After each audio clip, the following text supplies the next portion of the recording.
bastards came, guns blazing. And they expect us to bow down?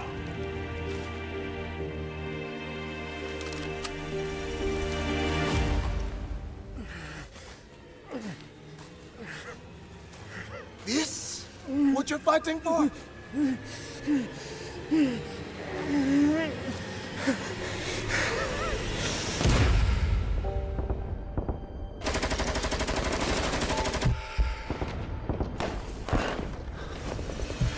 Here's my answer! A bullet! I fight you tooth and nail! Are we gonna let them leave fully loaded? No! Let them come, if they dare, and pay with their lives! Let them see our anger! Feel our pride! Show them who Komodo really belongs to!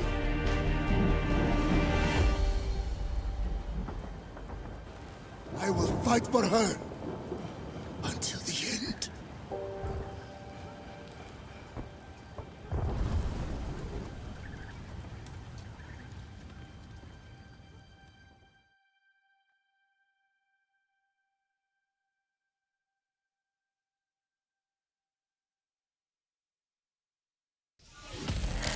Break. Bulldog 7, Blue 1, troops in contact. Welcome to the Arena Breakout Triathlon event, where creators will be pitted against one another to see who will become the Arena Breakout Ironman. Players will engage in intense shootouts and looting with high stakes and high rewards. Survival is key, as escaping the combat area alive is the only path to victory. It's a game where shooting, looting, and strategic decision-making are crucial for success. Get ready to break out!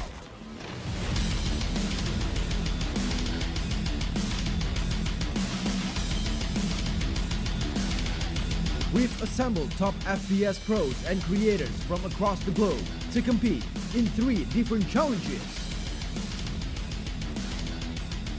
Each challenge will take place on a different map, and the goal will be to get in, obtain the required amount of loot, and extract. Challengers will have unlimited attempts within a 30-minute time limit. Failure on any maps gets marked as the full 30 minutes. The lowest combined time across all challenges wins. Challenges will feature creators as participants, and they can choose to compete individually, bring along friends for assistance, or form teams with anyone. There are no restrictions on loadout value, but anything they bring will not count towards the map goal. The first challenge takes place on the farm. Creators must navigate through the heavily patrolled fields and gather 100k coin worth of loot before extracting. The next challenge is in the valley blockade, where they choose to break into the villas to find large amounts of loot and enemies, or stay on the outskirts and play it safe. Either way, challengers must snap 200k coin before breaking out. The final challenge will be held in the Armory. Challengers must be sure to do their reconnaissance here in order to remain efficient and find the exit to this potential death trap. This time, 300k coin is needed before your final evac. Heads up, any form of cheating is strictly prohibited. Keep your eyes on the battlefield to make sure you don't miss a minute of the action. Arena Breakout will be available on iOS and Android, so pre-register now.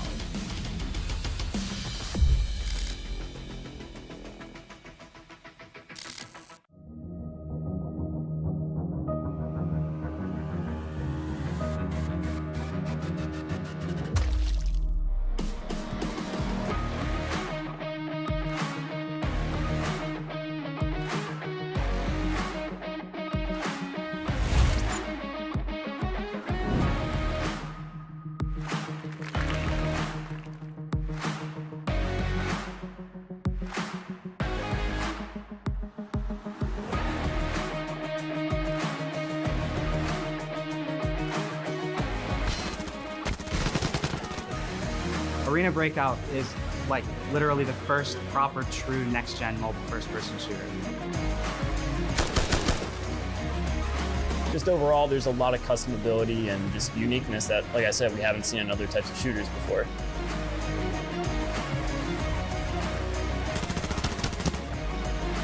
what I like most about Arena Breakout is the healing system, how you're able to use painkillers, surgical kits, and adrenalines to treat yourself. I'm an ex-military soldier, so being in that mindset again feels absolutely amazing.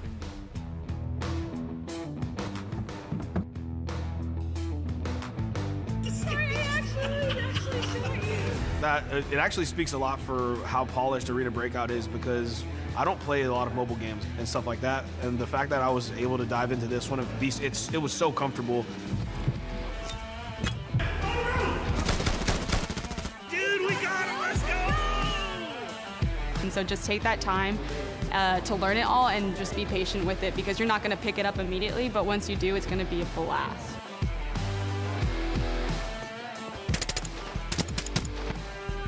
Just go and play the game. You will die a lot, but that's how you learn things. Take it a little bit slower than you would the other games, because like I said, it's high risk, high reward.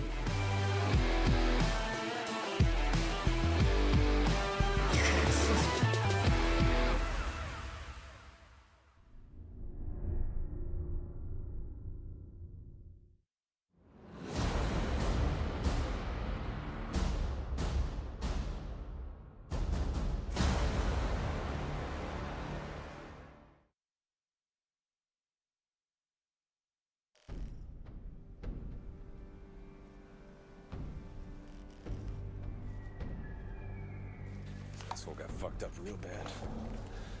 Hey, boss. Check this out. Let me see that.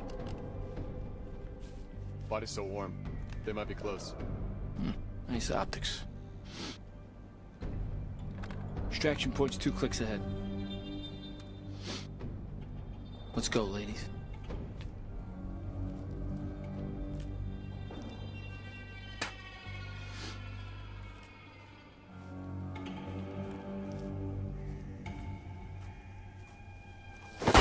Sniper!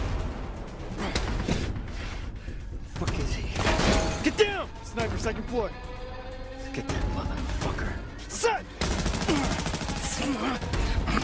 I'm out! Go, go, go, go! Set!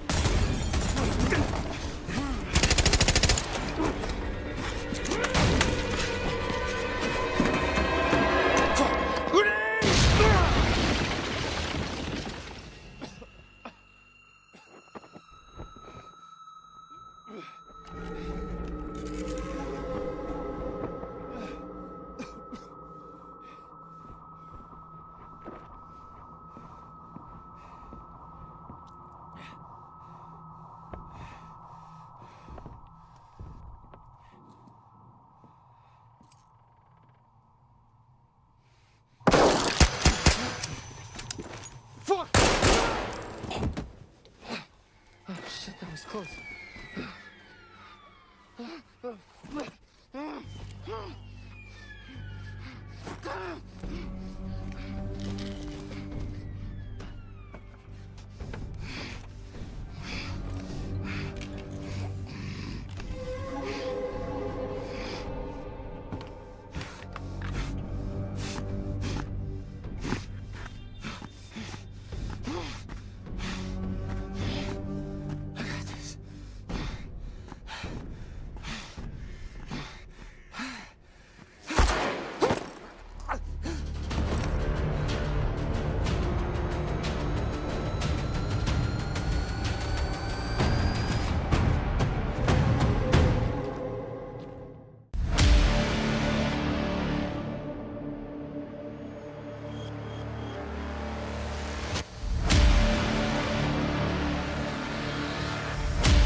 Ladies and gentlemen, welcome to the Arena Breakout Triathlon, where we are debuting some of the best Arena Breakout players from all over the world.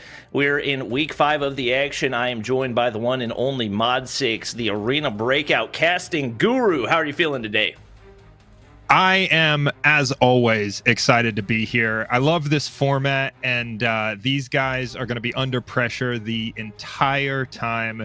And this game, it brings out a lot of different tactics and requirements for these teams. So I'm excited to get into it. And we've got some players who have some pretty deep experience in this game, some outrageous skill when it comes to mobile gaming, some incredible mobile competitive esports casting and content resumes in the competition today. So excited to see what decisions these guys make, how they put it together.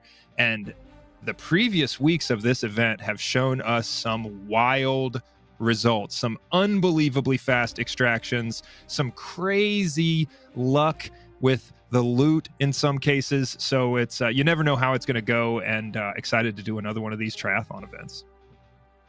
Yeah, it is Royale Rumble night, so we have some top-tier Battle Royale players trying their hand at Arena Breakout. Some of these players actually have a little bit of experience from other games similar, but also from Arena Breakout as well. I know DabPlays is one of the players that you guys are going to see today that I think we have a lot of high expectations for, but obviously teammates going to play a really big role as well. You look back at the performances we saw last week, and we actually saw Little B taking down Ferg, something that we have not seen happen in a really long time in really any competitive shooter. So obviously the teammates play a big role, but the content creators' experience level going to be absolutely crucial as well. Mod6, before we break down the players, do you want to give us just a quick overview of what these players are aiming for and what their targets are when it comes to the gameplay? Absolutely. For this kind of game, a lot of people expect to see just a max loot type of competition, but this is structured so that players have to take into account every factor, their route plan, where the high loot values are, and getting to that extraction point as efficiently as possible. And so what the format is today is we have 3 segments of the competition today. We start on Farmland. These players have a 30-minute window to maximize their opportunities on Farmland. What they'll be trying to do is get the fastest extraction time possible with the team leader holding at least 100,000 coin in loot. Then they move on to Valley, the second map, another 30-minute window, and the same objective: get off the map as quickly as possible, but the minimum loot requirement for the team leader goes up to 200,000 coin. And then our third map, we're going to Armory. Everybody knows it. Everyone knows what to expect at this point. You got to have your head on a swivel. The guards and the other players are there to take you out. And the loot requirement goes up again. They'll have 30 minutes to get their fastest extraction time possible with at least 300,000 coin in the team leader's backpack, in their inventory. And so the overall score will be the combination of the fastest extraction times for the team in each of those rounds. If the team fails to extract for the entire 30-minute window or fails to hit that minimum loot requirement, they get a 30-minute time scored for them on that extraction. And as we've seen in the past, if a team drops a 30-minute round, we've only seen one team come back for that, and that was Ice Stream, the only person you'd expect to have the ability to come back from that kind of deficit. So it's a huge mountain to climb if they drop a 30-minute time. This format forces route planning, load planning, looting. It's an awesome format. I'm excited to get into it.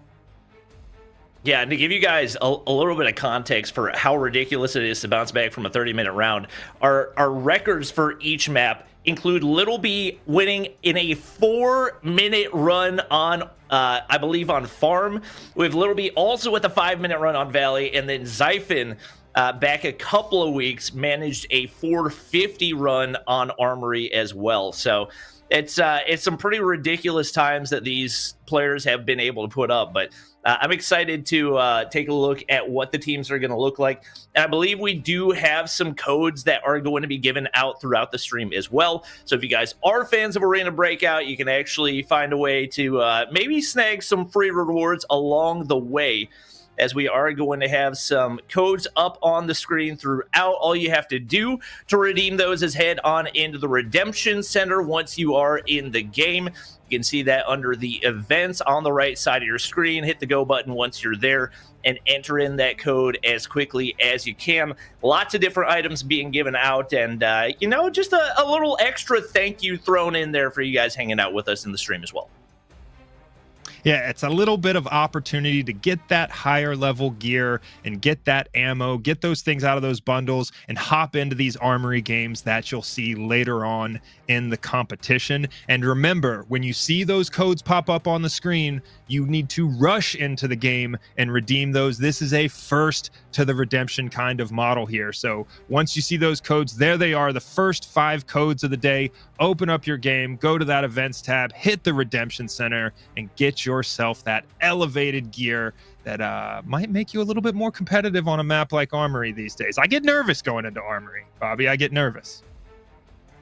Yeah, it can get a little spicy in there, and like you mentioned, it's not just the real players that you got to watch out for in Armory. It's the bots as well. They can one tap you around a corner, so you have to be careful with every single engagement that you're taking.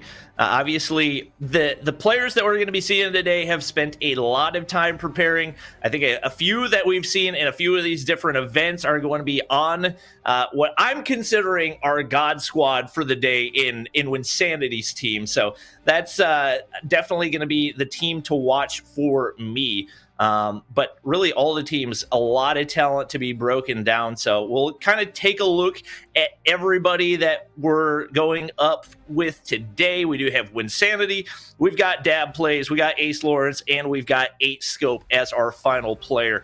Looking at least the team captains, do you feel like you're leaning one direction or another for who could potentially win this? If I'm going to tell you my favorite, just among the team captains, it's got to be DabPlays. And I'm a little bit biased here because I've played with the guy, right? We've gotten in game. I've seen his capability, his skill in the gunfight, and really his ability to communicate to the team, right? And so that's a huge factor. But what you bring up, Bobby, is those teammates matter. We see some recognizable names, I'm sure, as soon as we get into the games. You all in the chat will absolutely see some names you recognize there. And so what it comes down to at the end of the day is the entire team's coordination. And all of these guys have really great mechanics and experience in this kind of game. Obviously, we've got these guys with deep battle royale experience, but what we've seen in some previous weeks, Gfon especially, these guys with high-level battle royale experience, their mechanics translate to this game. They don't miss those shots, and that is a huge factor here. So at the end of the day, mechanics matter, but the teammates, I think, bring a lot of specific Arena Breakout experience. And so it's really going to come down to putting together all of those factors. And I've got DabPlays as my favorite, but like I said, I've seen him in game. I know what he's capable of. And I'm excited to see how these guys put it together, if we see any new tactics. But, Bobby, at the end of the day, RNG, loot, knowing where to go get that stuff, you got to hit those minimums. And so that is always going to be a big factor here in racing for the extraction. All right. Well, I believe we actually have the opportunity to talk to our streamers before we hop into the action. So we're going to head on over to a call with those guys to get some of their thoughts, some of their expectations for what we can see today in the action. We're joined by Ace Lawrence, 8scope, Wynnsanity, and DabPlays. How are you guys doing today? I'm nervous. Good. Hello. I'm ready. Ace, was that you that said you're nervous? I'm nervous. You're nervous? All right. Well, given your nerves, do you feel like the team that you've got going into this with you could potentially elevate your level of play and maybe give you a better chance at taking home the W today?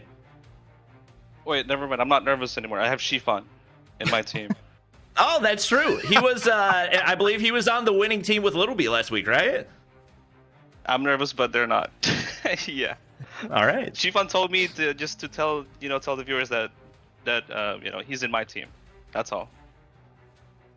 All right. Well, we got we'll another definitely guy have our eyes on him. Yeah. Yeah. Sorry about that. We got another guy who has put together what may be the God Squad here with Wynnsanity. He's connected with some players that we've seen in this event, that we've seen in Arena Breakout before.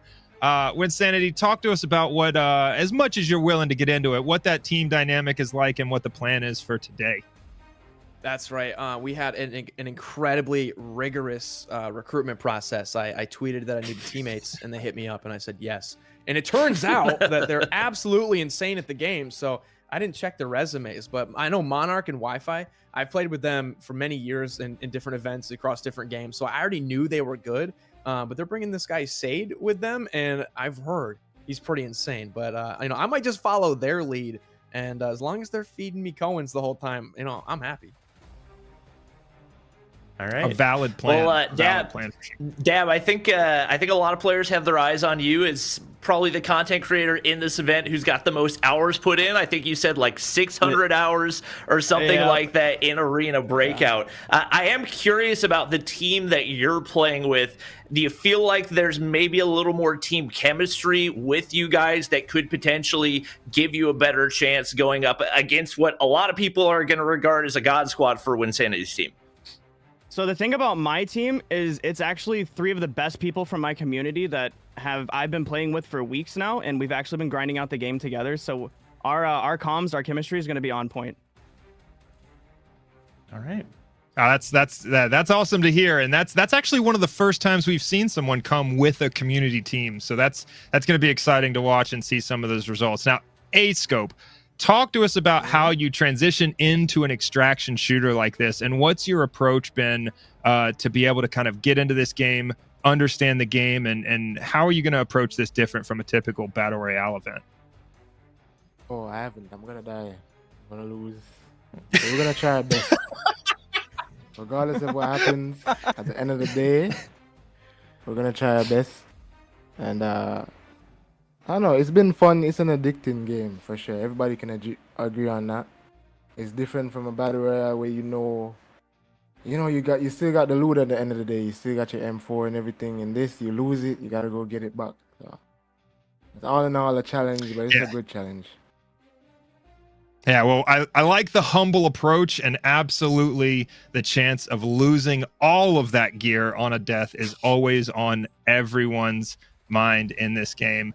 Gentlemen, we wish you the best of luck. We wish you the RNG loot gods on your side for the event, and good luck today. It's going to be an exciting one. Thank you. Thank you. All right. Well, it definitely very broad spectrum of expectations from that group, from I'm nervous to I'm not nervous to I've got a God Squad to I have the team chemistry to I'm gonna die. So coming away from that one, do you feel like the interviews changed your expectations for this first map or for the day in general? As far as I'm concerned, that interview just confirmed my prediction for DabPlays having some success here. I think the team chemistry is going to lead the way, but the fact of the matter is we have some undeniable teams out there today. Gifan having tons of success in this event multiple times already, and then obviously we've got Sade, Monarch. These guys are known in this event, known within the Arena Breakout community, and are deeply experienced. So the team dynamic is huge, but I'm sticking with my prediction, and I love when we see that all over the map, because that means we're in for a roller coaster of an event, I'm sure. Yeah, no question. I think that's something that gets overlooked a lot, especially when it comes to esports, is people look at like the individual talent on a team and not necessarily how they fit together. So I think it's easy to look at Win Squad and say, oh, they've got the God Squad, like they're going to win. But that was, I believe, the same squad that Ferg had last week, but it seemed like the chemistry for Little B's team was just a little bit better and allowed them to get the win. So I think especially, like, not only for today is that likely the most preparation we've seen for a squad, but probably throughout the entirety of the triathlon, there's probably not many other rosters that have had that many reps together. And I think that level of chemistry is something that cannot be understated enough, especially for somebody like Dab, who has been playing this game as well for as long as he has. Yeah, for sure. And really, you can break it down to the fact that that team experience is going to benefit you in a couple of areas of this game, right? The team experience, these guys know their routes on these maps, right? I've watched Sade play Armory so many times, I could draw his first, second, and third preferred routes to bunker on the map for you from memory, right? So they have this route, their method for finding the loot. They've got it locked down. All the keys are ready. They know exactly where they're running. But when you come over to these teams that have a lot of experience playing together and that chemistry, well, the fact of the matter is you have to win complex, difficult gunfights, team-on-team gunfights, and that is all in the chemistry, the communication, the ability to get across the message and the info to your teammates efficiently and know what they mean when they give you those call-outs, right? And that is the crux of the situation, because you can find all the loot you want knowing that perfect route, but if you don't have great chemistry in the gunfight, especially in bunker on Armory, you're not going to make it to the extraction point. So the team that wins here today is going to have to put all of those dynamics together consistently and hit those really fast extraction times. You know, what we found is that 8 to 12 minute time on an extraction on any of these maps is enough to keep you in it. But to really win, to really compete for that top spot, you got to get those times down 6-7 minutes, sometimes even faster. And so they've got a lot of things to put together, and it's going to be a bunch of different dynamics to contribute to that. So I love to see the variation in the feedback we get from these teams. I like to see the nervousness, right? Like lose all your gear, have to reset, lose the time, only have a 30-minute window. All of that makes it super exciting for me. I feel like for some of these teams, we may well see one where they just kind of have like a mediocre run and either try to end it early or even risk like losing out on all their gear altogether to try to give themselves a better chance at making a faster run. Or do you feel like some of these teams will feel a little more comfortable taking a slower run and feeling like they could make it up on later maps? I think what we're going to see here is that teams are going to try and be very, very consistent with their route and their extraction time. And then where we're going to see the variation is their loot luck, right? Because at the end of the day, they're going to have to be able to consistently put in these 6 and 7 minute extractions. And to do that, you can't run all over the map. So you are taking some chances on loot value. So I think what we're going to see is at least an attempt at really consistent times, and then making sure at least one of those hits the minimum loot value. That's the approach that I would take, having seen these competitions over and over again. But we've seen the result of that be really all over the map. Some people taking a full 25 minutes in their first game and then panicking to get a second run in. And some people missing the loot value, but knocking out those quick extractions over and over again. So it can be all over the map, but I'm definitely sure of what my preferred method would be as a team leader here. Yeah, I think that makes a lot of sense. I'm curious what these guys are going to be able to do. Obviously, just a minute before we hop into the first match of the day. But once again, looking back at the map records for each of these, we got Little B's squad setting 2 of the map records last week with 353 on Farm and 501 on Valley. Between those two and then Zyphon's 451 on Armory, which would you say is the most impressive record? So I gotta say it's kind of tied for me, right? The Valley is a little bit less significant, but a sub 4 extraction on Farm is absolutely crazy. There are so many spawn situations where it would take you more than 4 minutes if you didn't loot anything, didn't get into any gunfights, and just sprinted to the extraction point. So the idea where you get the right spawn location, are able to move so quickly and flow through gunfights, never get bogged down, and get there in sub 4. I think that Farm extraction takes the cake with the most impressive extraction time I've ever seen. And I've got a question for you, Bobby. So I've been playing this game obsessively since launch. I love it, right? And a lot of these content creators in the mobile space are kind of approaching this from for the first time in the couple of weeks after launch. I'm curious what you think that experience is like, transitioning from so much time on multiplayer shooters and battle royale shooters, and then in many cases getting into an extraction shooter for the first time. Yeah, what is that like for a lot of these content creators? I think a lot of it is learning patience, because there's so many mobile games out there that are like specifically designed to just be like as fast paced as possible. There's always action, you're always doing something. And for Arena Breakout, it really is like the most realistic possible game. And in real life, you're not constantly just like blah, blah, blah, blah. Like there has to be strategy. And I would say, as far as mobile shooters go, it's the most strategic mobile shooter out there right now. So I think that's one thing that is definitely set some of these players apart, and it could potentially give more advantage to these Battle Royale players to try to set some of those records, because Battle Royale is a little bit slower paced game than some of your multiplayer arcade shooter type things, where you're just constantly taking gunfights, and you do have to worry about those positioning places, worry about being in the right place at the right time. So I think these Battle Royale guys are definitely going to have a slight edge, and we could potentially see multiple records today. I don't know that we're going to see that farm record broken anytime soon, but I've got a feeling that these guys are going to put up some ridiculous numbers given the mobile gaming experience that we have combined here. For sure, for sure. And to give you guys some insight onto where we're at getting into these first games, we are going to be getting into Farmland here pretty quickly. What all these teams are doing right now is they're prepping their gear, they're prepping their loadout, and really you may see some of these loadouts change map to map as they really try and optimize what they bring into the game every time. And every single time, that's one of the unique experiences in this game for me is every single time you're going to hop into the game, you have to take a minute and really take a look at what you're bringing into the game. Do you have everything that you need? And all the time in the chat, on streams and content creators' videos, you see the debate going back and forth of like, how many energy drinks should you bring? What's your ammo should you bring? How many mags? What type of mag capacity? There's all those decisions these guys have to make before they hop into these games. They're putting their loadouts together as we speak, and we'll be moving on into the farm game as soon as we have these guys live and in the lobby. But yeah, I expect we see some issues with patience today, Bobby, because I've been in these games, and it is nerve-wracking when you see footsteps in all directions and you don't know where the threat's going to come from.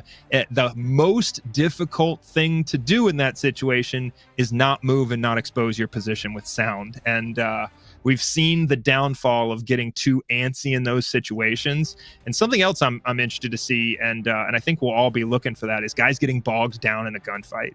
That speed of maneuver, the ability to make a quick decision and change your angle is going to be essential here. And I agree. I think some of these Battle Royale players may have a little bit of an advantage on that key aspect of patience in this game. I think I repeat patience as an important factor in almost every esports event I've ever been involved with. I feel like we see a shortage of that these days. Yeah, for sure. What would you say, because you talked a little bit about like the right ammo count to bring everything. How many mags would you say on average these guys should aim for? Because obviously you want to be able to win those gunfights, but if you do get into those situations where you're having to take multiple gunfights anyways, is it worth it to have enough ammunition to win all those gunfights if it also means it's going to sacrifice? Or will there be some scenarios where maybe these guys sacrifice their loot, are okay with maybe risking getting taken down and having to reset everything if it means they get another chance for a faster run? Yeah, so I think typically in games like this, these are going to be fast-paced games, and they have to move through the map quickly. When you're on a timer like that, your chances of running into other teams and getting into gunfights go up. You're just moving across the map a little bit more recklessly, a little bit faster pace, right? And so these guys are going to probably be a little heavy on ammo. I expect to see them bringing in 180, 240 rounds of ammo for that primary weapon. But another factor here is the format, right? We're looking at team leader extraction value. That team leader has to live in order for that extraction to count. So we are going to see a bit of a dynamic with the little protect the president going on around the team leaders. And so I actually expect to see teammates bringing a little bit more ammo, providing that support, team leader bringing what he needs, but they got to make sure they've got room for that loot, right? So we've got some dynamics driven by the format today, but I probably get that question about Arena Breakout more than any other question, is how much ammo should I bring? And listen, this game is so realistic that I go back to my military experience, and I just look at the number, the number of the amount of ammo we would bring on actual military operations, right? And that number was always in that 210 to 240 range for individual people. It's remarkable how the real world example accurately informs what you should be planning in a game like this. But yeah, I think those are the dynamics we'll see, but really that's going to be increased a little bit because of the pace these guys really have to move across the map. Is there going to be one dominant weapon that we can expect to see this, or do you think there will be a little bit of a broad spectrum to have players that are able to take different gunfights in those more specific situations? You know, in an ideal makeup, what I would see on a team is you know, an SMG, 2 ARs, and then a little bit of a longer distance weapon, right? SVDS, SKS, something like that. You might see in some other games some AX-50s, but that's a heavy gun, right? So these guys are going to be carrying lightweight guns. We're not going to see heavy sniper rifles because the weight of your weapon actually affects how fast you can run, and speed is a priority here. So I think we'll see a bunch of H4s in this game, maybe some M4s. People love that with the 995 ammo. It's really effective. May see some MP5s, but I think these guys are going to be going big on their loadout value, less concerned about losing loadout value and dying, and most concerned about like maximum protection, maximum effectiveness, and maximum speed across the map. I think H4 is going to be a dominant weapon today for sure. It's one of the favorites. All right. I'm excited to see what these guys are able to do. Obviously, for those of you wondering, players still getting their loadouts ready to go and everything else. But I think we saw a transition in the scene, which may mean we are about to be jumping into farm here with the players right here in just a second, and they are getting into the map, spawning in right now. So we're going to go hop into the game with our first couple of teams. All right. Well, first up, farm. Speed run underway. Obviously, you do have to get that loot value and who else to spectate first. But DabPlays, obviously, eyes out as you got to watch out for those additional spawn points. Going to pop an energy drink here as well. They're looking to move as quickly as possible through this map while obviously hitting that 100K loot as well. Yeah, and he's got one of those spawns here that is far out on the east side of farm. So he's got a long way to run for his extraction, but he's chosen to stop here in Villa, and you see he's got the key. I was just going to check that, and he's going to stop at that early spot. We have Wynnsanity in a gunfight already in Grain Trade Center, potentially on the opposite side, maybe in the same lobby. And then we see 8scope already downing some players. This looks like he's downed a TAC Ops player already. So these guys instantly into the gunfight, and 8scope looking to loot here and see if there's any value. And we're hopping back in here with Ace Lawrence, who's moving across the north side of farm. You're going to see these guys race towards stables and motel because those are the high loot density areas on this map. So they are just making an absolute beeline with the team out in front here. That's those teammates providing a little bit of coverage and security, and you see them step back as soon as they see that indicator.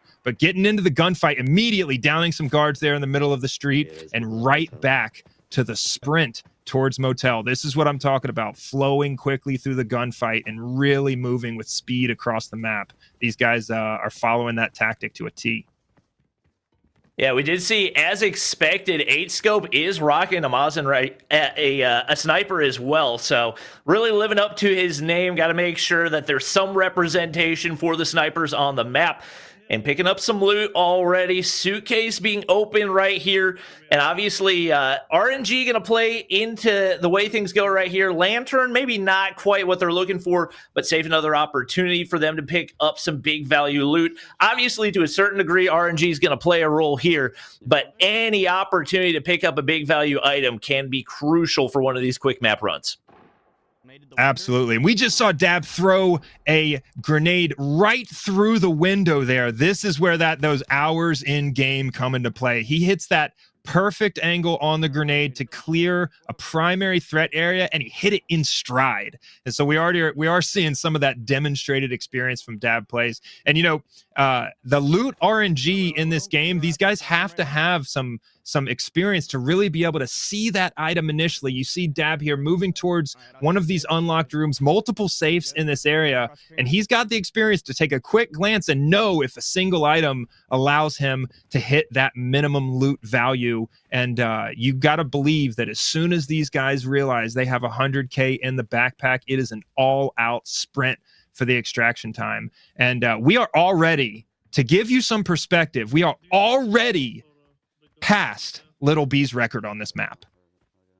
That is mind-boggling. That's I mean, obviously you got to give credit to them, but the amount of RNG that has to go into it, not just getting the loot, not just not having to take any engagements, but having the spawn point to be close enough as well. Just absolutely ridiculous execution out of them. And I am curious that this usage of the sniper for 8 scope, obviously you want to be able to take down those enemies, but every second counts in this. And if you're going to set up at the top of a hill, take multiple seconds, maybe even 20, 30 seconds to try to scope out an area, that is precious time you can't really afford to waste. And I think a big reason why we will likely see a lot more players opting to go aggressive with the ARs and SMGs.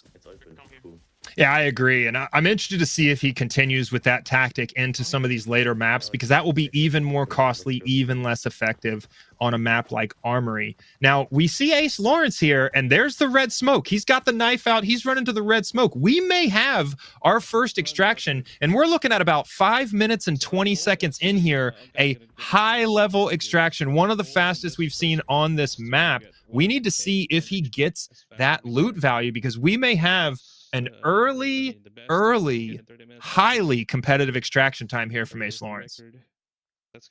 Yeah, that was a pretty crazy time seeing what the loot value is right here. I didn't quite catch it. I think the chat was covering it up. Did you see it?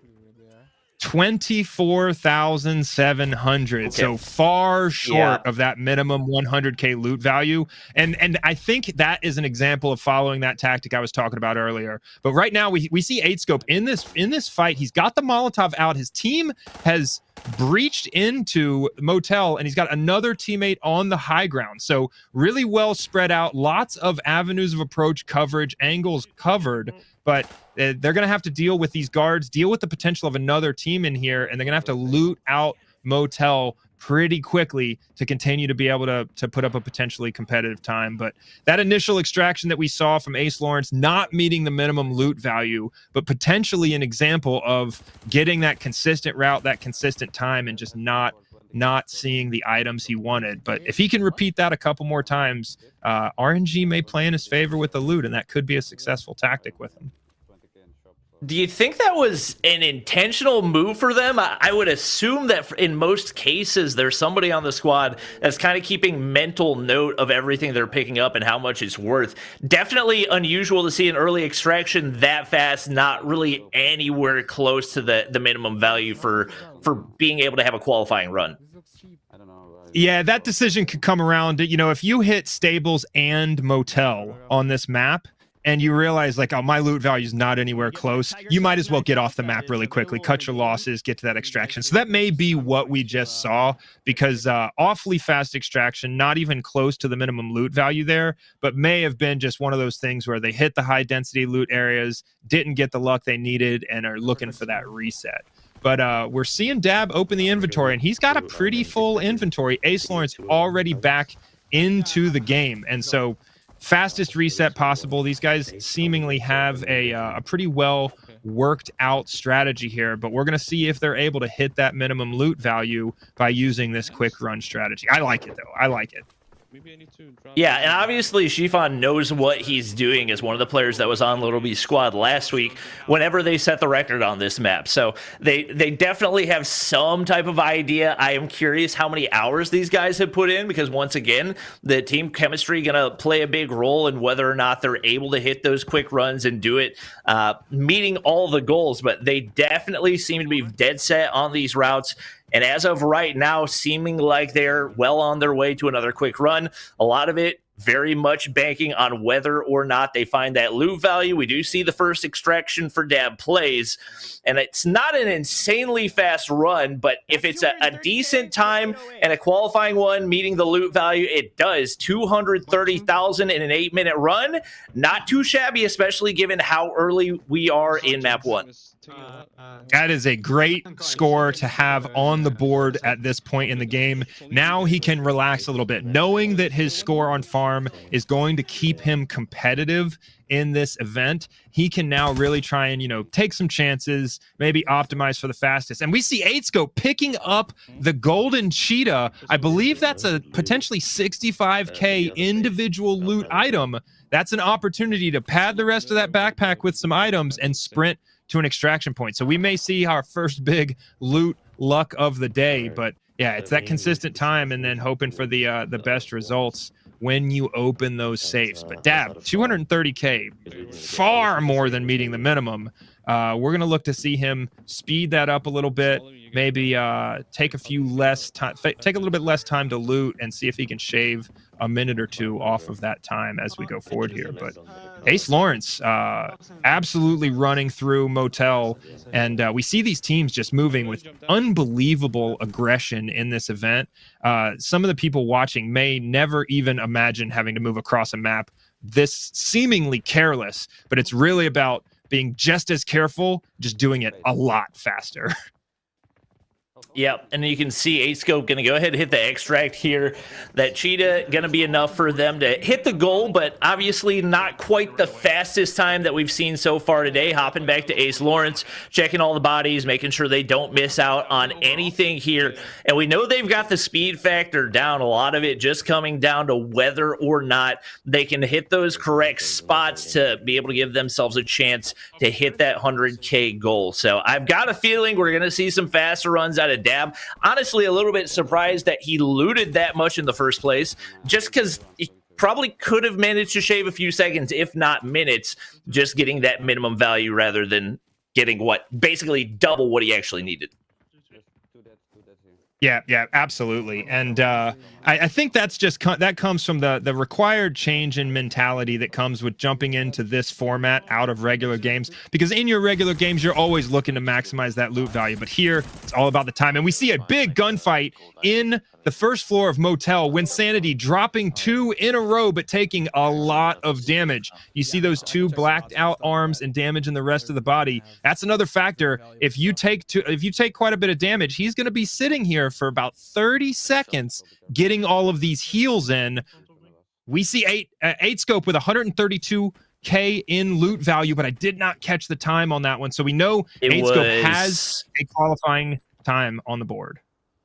It was around 11 minutes was the time that he had there. So obviously not a fast run by any means, but definitely one that puts them in position where even if it's the best run that they have for this game, not going to put them out of contention by any means. Ace Lawrence picking up a couple of guns right here. Has a lot of backpack space to work with. Actually going to opt to leave the gun there. And like you said, Wynnsanity staying alive, but having to spend that much time healing going to put them at a big disadvantage. It looked like they had already extracted once based on the amount of time on the clock right there. So I'm curious what kind of numbers they put up. But obviously, they're going to be looking to probably get a reset off that, as that's going to push your time back pretty significantly. Yeah, they're going to be looking to get out of there as quickly as they can. And we see more from Ace Lawrence with the aggressive move towards Motel. A little bit of pause here in the street, potentially dealing with some threats. But they are actually, they're headed straight to the extraction here with Zifan right in front of Ace Lawrence leading the way. These guys moving out in the open. Crazy risk with this style of aggressive movement. But this is what it looks like when they go to min-max those results and really try and shave off seconds everywhere possible. Wynnsanity with some pretty solid gear in his bag right now, likely very, very close, if not already at that 100K loot value, as Ace Lawrence here coming in with the last 100 or 200 meters until he arrives at that extraction point. Looking pretty safe. All of these teams not really dealing with too much of a significant threat to the team. I don't think we've seen a player die yet in this event. I don't think so. And looking at the qualifying times, obviously Ace Lawrence did manage to extract, but didn't hit the loot goal, so his time's not going to count there. And then Wynnsanity, I'm assuming, didn't hit the loot goal either, given they have that 30-minute time. I'm assuming had they actually ended up dying there, probably would have taken a little bit longer to get back into things, just getting their loot all situated. So you can see Dab mid-speed run once again, absolutely blistering pace across the map. And they're looking to set an even better time than they have in that first place spot with 8 minutes. Yeah, seeing lots of consistency from DabPlays right now. And I get the feeling these guys have worked out these routes and this plan ahead of time and really put some reps in. Ace Lawrence finding an extraction on the middle of the map. Far less to run given that extraction point. Able to get 6:39 on the time. But does he hit that minimum loot value this time? We saw him fall far short. And again, 22,000. He's putting up really fast times, but we have not seen him extract with even 50% of that 100K loot value yet. So while clearly showing he's got the ability to get on and off this map, get to the extraction quickly, we got to see him find those items. As DabPlays in a gunfight with the guards here, trying to breach into Motel, and you see in the gunfight, they do not slow down. They do not stop moving. This is what I'm talking about, flowing through the gunfight as Dab takes down a guard on the stairs and beelines straight for the hallway safe at Motel. And when you're that experienced, that confident, you can play it like an arcade shooter and basically just run and jump around corners to try to make this the fastest run possible. It seems like Ace Lawrence's team is trying really hard to make sure that they set a speed run record for this one, because once again, they haven't really put a whole lot into calculating those loot values, or if they have, they seem confident that the next run that they find is going to give them either a better spawn point or better RNG on that first loot spot. So it seems very much like their game plan is check one loot spot. If it doesn't give you what you need, hit the extract, hit the reset button, and see if you can hit it with a follow-up. So I would assume probably once we get a little closer to that 10-minute time, we see a little bit more commitment to hitting the loot goal, because obviously worst thing that you could possibly do is get a 30-minute time for one of these maps. And right here, Wynnsanity going to loot up a little bit more, but quite a good bit of time spent already on this map. Looks like a decent amount of loot, so hopefully not too much more that they need to pick up to be able to hit the extract.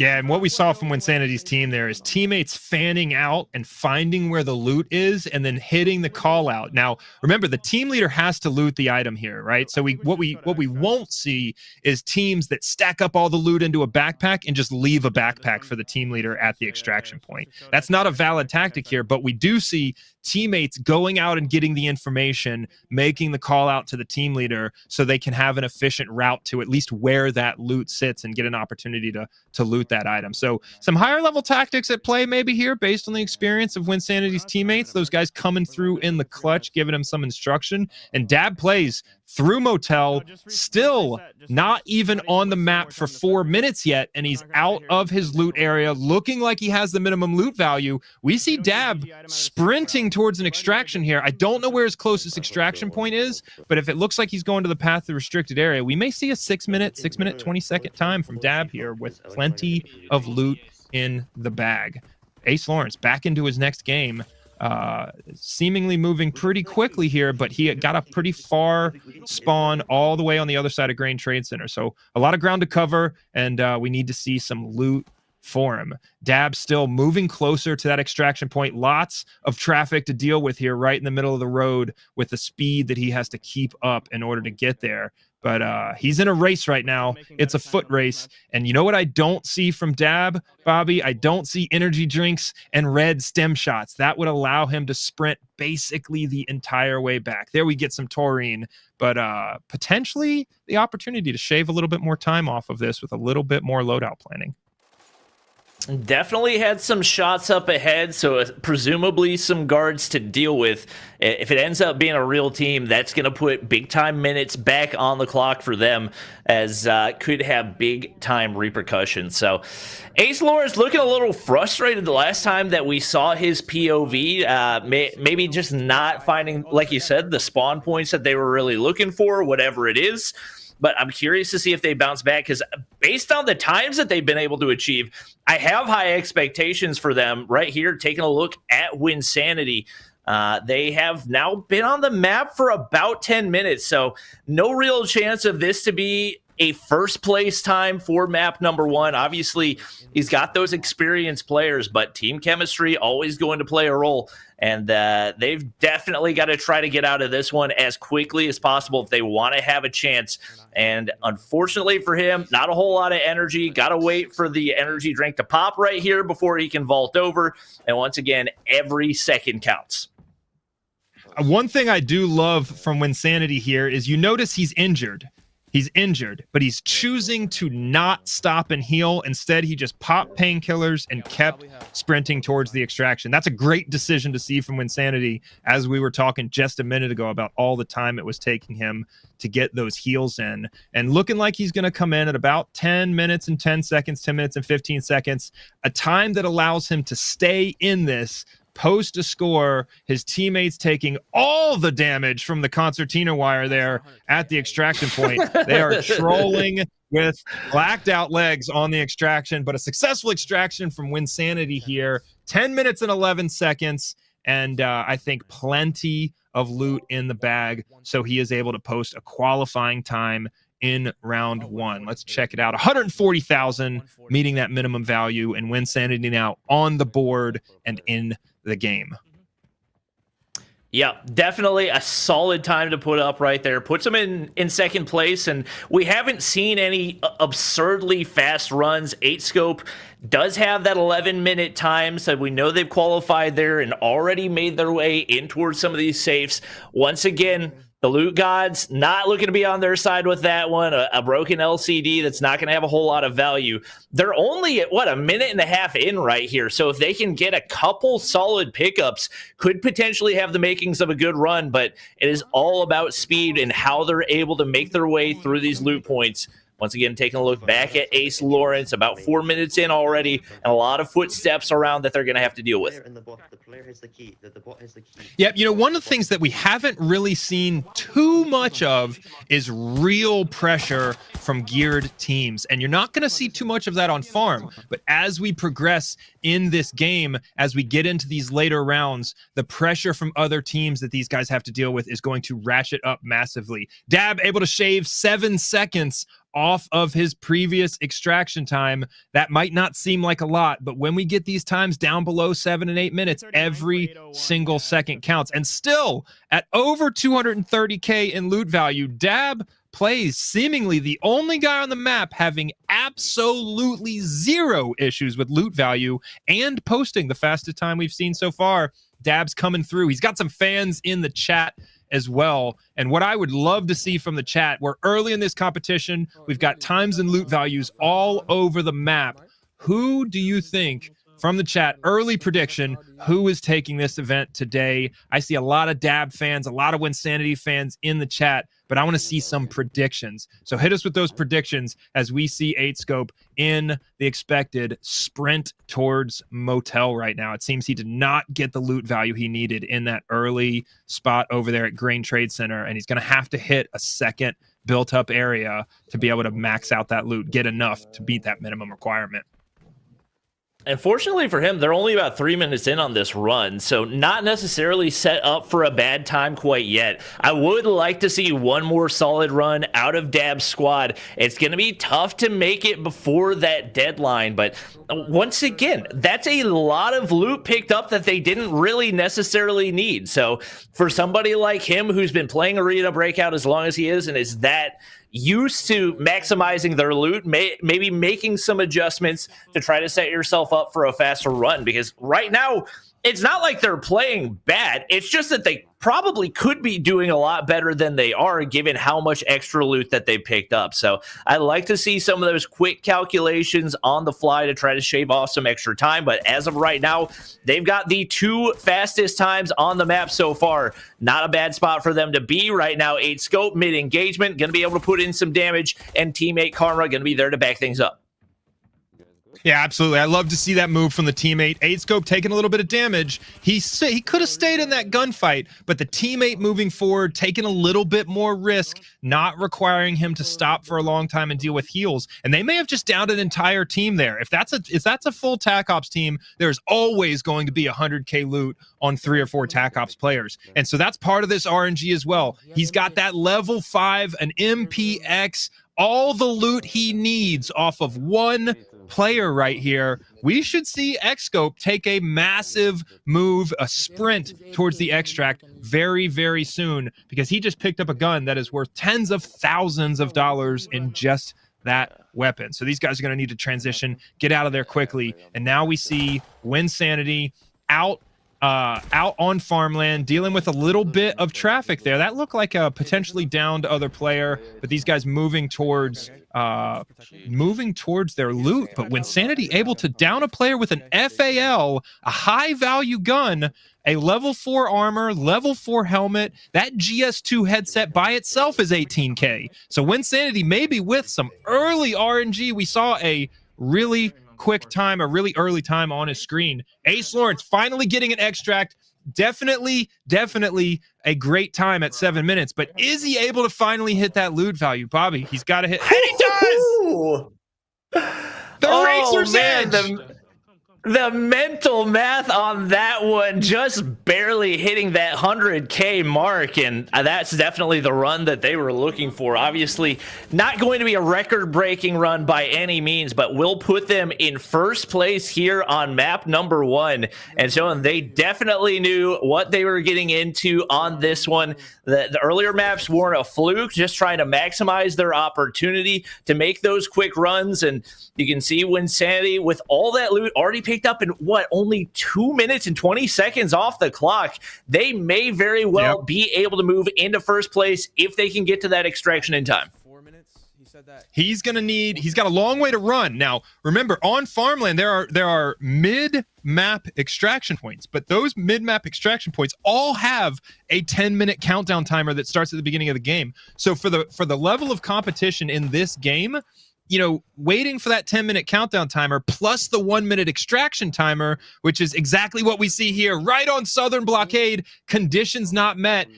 It's 10 minutes after the raid starts. So these guys have an entire 3 minutes under fire, a teammate going down dead on the extraction point that they can't even use yet, pulling out grenades, hoping for a better result, maybe an opportunity to get out of here. But that mistake, going to an extraction that won't be open for another 3 minutes, that's going to put 8-Scope in a position where at the best case scenario is shaving 4 seconds off of his previous time. And so I think a major mistake here for taking one of these timed extraction points that isn't even available yet and then getting stuck in that corner and losing a teammate. We may see our first team falter here a little bit on farm. Yeah, definitely a crucial mistake, and with only 3 minutes 45 seconds remaining on the clock, no chance for them to make a second run. With that being said, they do have that 11-minute run, and we do also see the times updated at the bottom of the leaderboard. So Ace Lawrence now moving into first place, 7 minutes and 32 seconds. Fastest run so far. Wynnsanity we saw in the middle of that quick run, or at least what it seemed it would be. So I'm curious to see his POV and whether or not they're able to hit a quick extraction off of that one, because like you said, taking down a full squad, giving them that instant loot value, they absolutely have an opportunity to set the fastest time on this map, but they're running out of time pretty quickly. Yeah, absolutely. And we see 8-Scope looting the teammate there. A reminder, your teammate's loot does not count towards your extraction loot value. That the game won't even show that as value. It goes right back to your teammate. So any teammate looting we see is just them prepping so their teammate has an easier reset for the next game.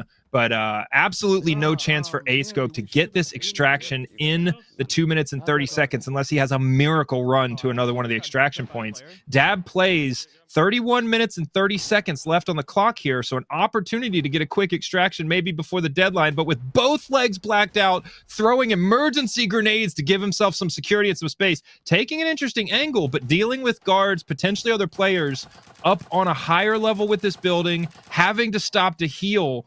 This level of damage he just took is pretty catastrophic, and this is going to significantly limit his opportunities to get another quick extraction here. I am very interested to see what Wynnsanity's extraction time is. Lots of loot right off of those kills, and we see DabPlays really, his teammates really doing some work to give him that space to be able to heal. Wynsanity on the extraction right now. Wow. Let's see if he pulls off a fast one. We have a potential sub 6 minute. There it is, 5 minutes and 44 seconds. Does he get the loot value?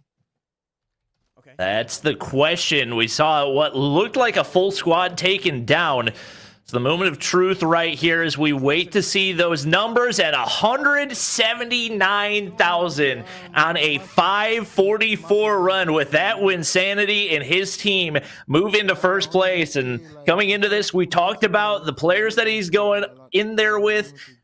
Pretty much a god squad when it comes to Arena Breakout, and showing exactly why as they post the fastest time for map 1.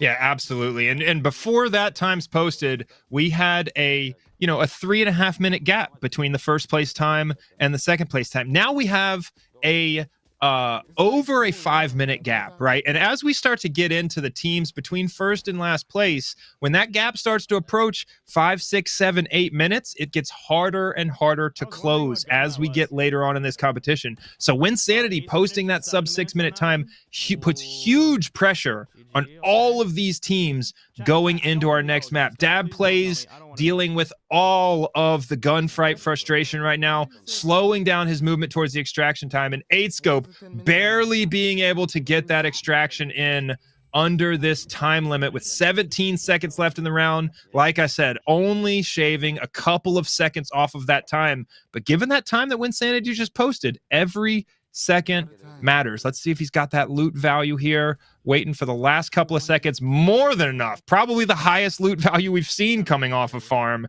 And so huge, unfortunate mistake with regard to that extraction timer. And we see DabPlays has DabPlays not been in a gunfight at all this game? I mean, he has been through gunfight to gunfight. Could not have more traffic on the way to the extraction point.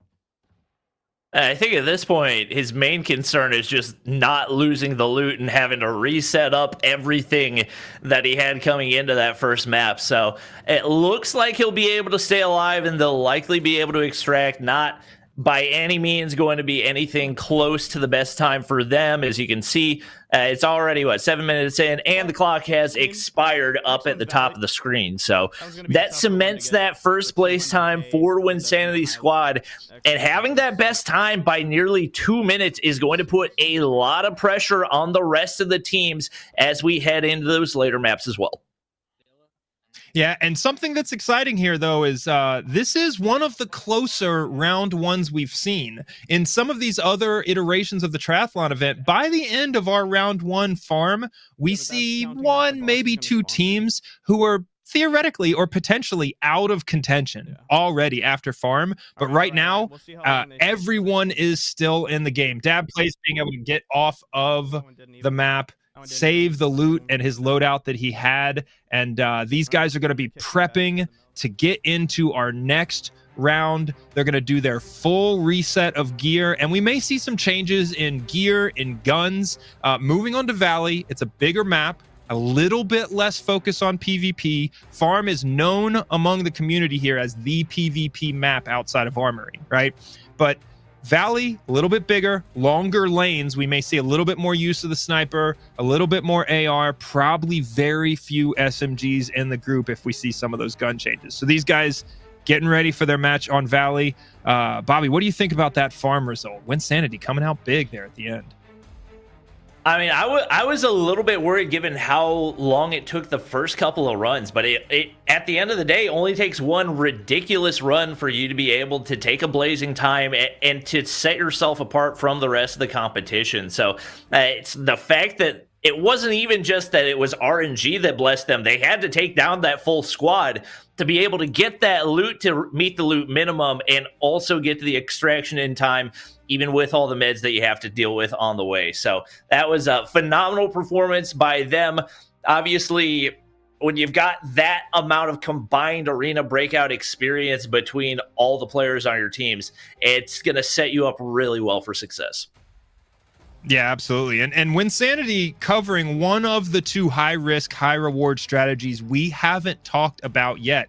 You know, up to this point, we've talked about all of these teams rushing into the highest loot density area on the map, the most likely PvP area on the map, which on farm is clearly Motel. But what we saw from Wynnsanity and what we saw a couple of hints at for some of these other teams are two additional high-risk, high-reward strategies we may see going forward. And one of those is the rush to the other spawn point, drop a team. And that's what we saw Wynnsanity be successful with. Here are our farm results. Wynnsanity with that 5-minute and 44-second extraction, 179k loot value. Ace Lawrence, I got a theory, Bobby. I think he had no idea how close he was to that 100k mark. I think he was potentially a little more comfortable than he should have been and got a bit of a shock when he saw that loot screen. But coming in under the razor's edge with 882 coin above the minimum value with 732. DabPlays 801 and 8scope with 1101. 8scope with a little bit of space to make up here. So I expect 8scope to be a great candidate for one of these high-risk, high-reward strategies going into Valley, which is our next map. Yeah, I've got a feeling they've got somebody on their team who's sitting there and he's like shouting out the values of everything that he's picking up, and they've got a calculator they're typing everything in on, and as soon as he's got enough, they're heading out of the map. That's just my guess. I don't know. Maybe I'm overthinking it and everything, but they did see. Bobby, are we going to see the return of the Casio calculator watch? I feel like that calculator watch from the early 1990s may be a piece of OP gear for this esports format. Imagine that calculator right on your wrist as you're playing that mobile game Fingers on Glass. And this is where we saw Wynnsanity in the gunfight. DabPlays flowing through these gunfights, never stopping the sprint. And Wynnsanity, one of his successful extractions there. But I'm telling you, that calculator watch may be making a comeback because of this game in this format. Honestly, they make gaming watch, or not gaming watches, but they make smartwatches now that you can play mobile games on. We could potentially, one of these days, see one player who's got a smartwatch on one wrist, they've got a calculator watch on the other, and they're using both hands at the same time to maneuver both watches to set record times for Arena Breakout. That's just a pipe dream, but that is something I would love to see one day. Hey, listen, that's just all that is brainstorming on how to min-max every single aspect of this format. And we know all of these teams are making those plans for Valley, which is coming up. And what we just saw a second ago there was that spot where 8scope got bogged down on that extraction point. And one of the things that I think we need to look out for going into our later maps, and this is big on Armory, is the likelihood of getting stuck in a gunfight, right? You want to be in those gunfights. That's an opportunity to take out a team, pull all of that loot. There's no more concentrated area on the map to find loot than on a dead enemy player. But when you get bogged down in these gunfights, you can't take a 4-minute gunfight and expect to have a competitive time in these games.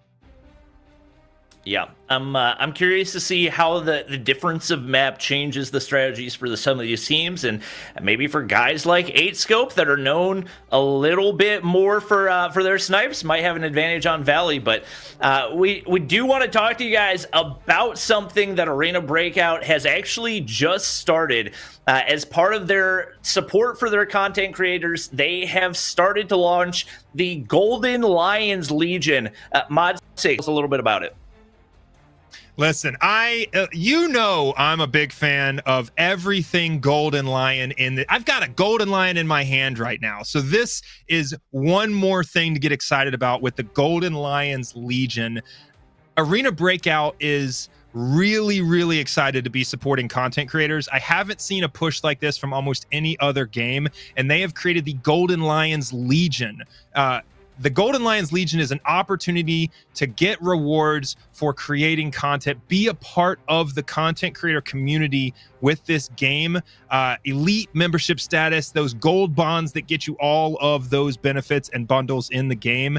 And you have an opportunity to join the Golden Lions Legion now. Hit up arenabreakout.com/creator hub, and that's on the third asset on that page. You will find it. Join content creators like myself, Bobby, Little B, Zifon, competitors, all of these guys in this game having a great time searching for that Golden Lion. Come be a part of the Golden Lions Legion. And maybe one day you can have an IRL Golden Lion. You might be this cool as part of the Golden Lions Legion. I love this little statue. Yeah. But yeah, it's exciting. I'll be a part of it for sure. For sure. Love the way that Arena Breakout is especially supporting the content creator community. And I think a big reason why we've seen so many content creators start to make the move over toward Arena Breakout. We've seen guys like Ice Stream start to really blow up. We've got Sade, who's Wynnsanity's teammate. His content's been doing really well, and love to see a different side of the mobile gaming community that is more tactical, more analytical, and I think that provides more opportunity for content creators to really shine as well. So excited for this opportunity for content creators, and definitely something you guys want to check out. Once again, arenabreakout.com/creator hub. Yeah, the Golden Lions Legion is fun. I love the dynamic in this game with the focus on like the gold bonds, the gold bars, the gold statues on the map. The loot on the game is actually really fun and exciting to find. Now, I just found in-game my first ever Golden Lion since global launch. And before I get into that story, those redemption codes are below. We've got 5 redemption codes. It's a race to get that bundle. Get yourself that elevated gear and get in the game. I can promise you won't be looting my body, so you got to get that gear from somewhere. Hit up that redemption code and get in there. But I found my first Golden Lion on farm in covert ops mode, right? The lowest level mode, covert ops on farmland. I pulled a Golden Lion out of one of the free safes, and it's without a doubt some of the most exciting experience you can have in the game to find that dark gold loot item, hundreds of thousands of coin, knowing that that one loot item gives you all the cash you need to build a complete armory loadout. So I love the loot dynamic in this game, and the loot items themselves are a lot of fun. And yeah, join the Golden Lions Legion, redeem those codes in game, get your bundles, and a lot of exciting things going on with this game right now. So Bobby, how do you think some of these tactics are going to change from the teams? What would you be looking at as kind of the guidance you give your team, knowing they're going on to a bigger, little bit more wide open map, and really only one major hotspot for PvP and loot on this map? Well, I was looking at chat, and Little B was saying something about the RV strat. I don't know if that's something that you can speak to, or if that's something that only he and Shifan know about. No, okay. So let's talk about the RV strat. So there's a dynamic in this where it goes into the preparation, right? And part of the preparation in this is knowing which rooms are locked on the map, knowing what keys you need to bring on the map.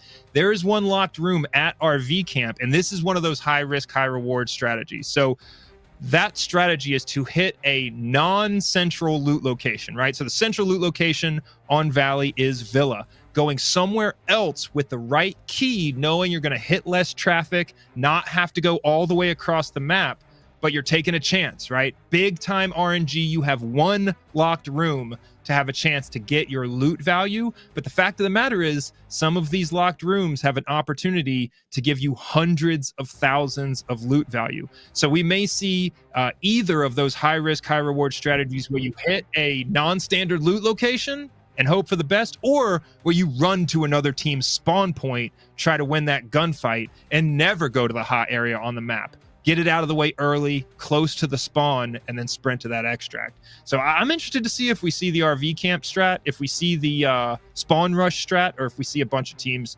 go to Villa in this game. Let's get into Valley. We've got our teams in the game, and I'm excited to see what methods these guys choose for how they get their loot and get to the extraction.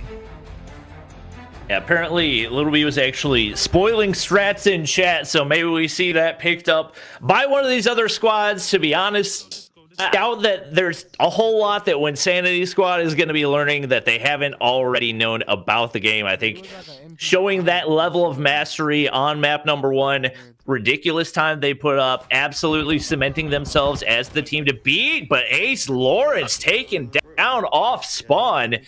Definitely did not expect to see that. And he's taken down by Musket right there is what, 2 minutes and 36 seconds in. We see what I believe to be our first creator taken down, and the first one happening here on map 2.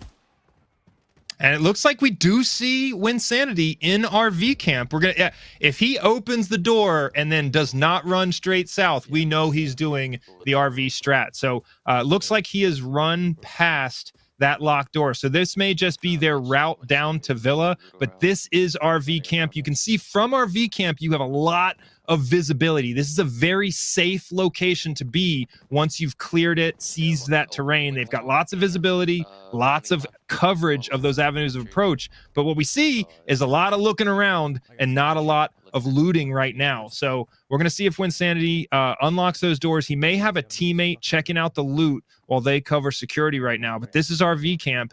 And a content creator, a player, a competitor here going down early. It's exactly what I mentioned before. As these maps escalate, these guys are going to run into more traffic, have to deal with more other players in higher gear, and have the potential to get locked down in a gunfight or even get knocked off the map like we've seen already. Wynnsanity still covering all of this area, making sure there's no threat. They must think that there's a team over there and they're concerned to move, but this is something they have to avoid, is getting bogged down in these situations and not moving across the map with some fluidity here. And I think that was maybe the only player that needed to be dealt with right there. 8scope putting in a lot of damage, and I don't think he realizes maybe hitting some shots up against the rock right there as well. Finally able to take him down, but maybe a little bit more ammo than he would have liked to use right there. And more than likely, other players he's going to need to watch out for. So already seeing a lot more engagements off the start of this one than we did for basically the entire 30 minutes on farm. Yeah, absolutely. And that is a TAC Ops team that they just downed one of the team members of. So they're looking for the other players on this guy's team, potentially a solo, but not really that likely. So you see the kind of caution that they're showing as they approach to loot this body. And if 8scope, I mean, it took quite a few rounds for him to get that kill. So we may be looking at somebody with some high value armor and an early kill for Team 8scope here. A real opportunity to pick up some value early on in this game. And that is definitely a TAC Ops player. Unfortunately, not the most loot value there to hit that 200K, but definitely solid progress really early in this round for Team 8scope. When DabPlays now in Villa, this is what I expect to see from a lot of these teams, is the sprint to Villa, clear the area, hit the safes, and then get out of there. And it looks like DabPlays already exiting Villa with more than 30 minutes left on the clock. So a really, really fast move into the high loot area on this map and already racing for the extraction. We may see some quality times put up here by DabPlays in this early round. And that's another thing you got to keep in mind, is that the loot count increases here on map 2. So given the numbers we saw Dab's team putting up on map 1, this may set them up for better success, given that they were all 200K plus runs, with the exception of that final run where they didn't hit the loot goal. So looks like some more TAC Ops players here they're going to be able to loot off of, and maybe enough value for them to hit a quick extract, as they didn't quite find everything they needed on that initial loot through. Obviously, Wynnsanity hitting a couple stems right here as he looks to continue moving across. I love to see Wynnsanity learning the lesson from the long run out he had in the previous round. You see him with those red stem shots for endurance, speeding up his movement on this map.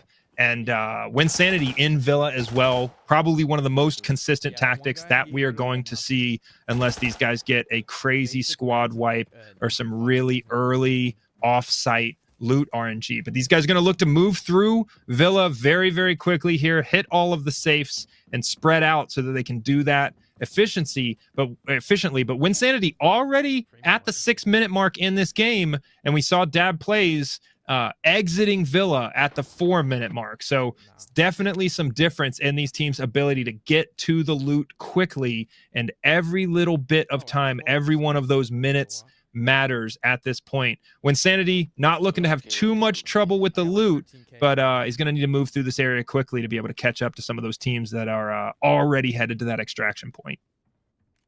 Yeah, and not a ton of luck so far. I don't think any of those items worth above 7,000, and with 200,000 being the goal, they're going to once again have to start moving quickly right here. Taking a look at 8 scope, it looks like another body they're going to be able to loot off of. Fully destroyed armor right there, but or rather his armor being fully destroyed. So you got to be careful with your approach, but it looks like DabPlays and squad gonna be able to extract here fairly quickly. And I think probably questions about whether or not they've hit that loot goal for them to be able to actually have a qualifying run. Yeah, that extraction point requires 3 dog tags in most situations to be able to do the extraction successfully. And so they may have an issue with dog tags, they may have an issue with loot value, or just the countdown timer availability in some cases here. So navigating their way, trying to figure out how to get to the extraction. But DabPlays already down past the 7-minute mark and moving towards potential threat here in Villa. And we have not seen a successful extraction yet. Nobody getting the really quick luck on the loot or luck in the gunfight to be able to get off of the map in anything close to some of those record times. So we should see these guys, go through this iteration a couple of times. Dab having what seems like quite a bit of loot, but maybe not quite at that 200K mark yet. And I expect to see this all over the place. These red stem shots, the blue stem shots, those are what blue handles the overweight. It increases your capacity, allows you to ignore that overweight status, and red speeds up your rate of endurance recovery. And we're going to see these players use all of those tools to be able to speed up their movement across this map.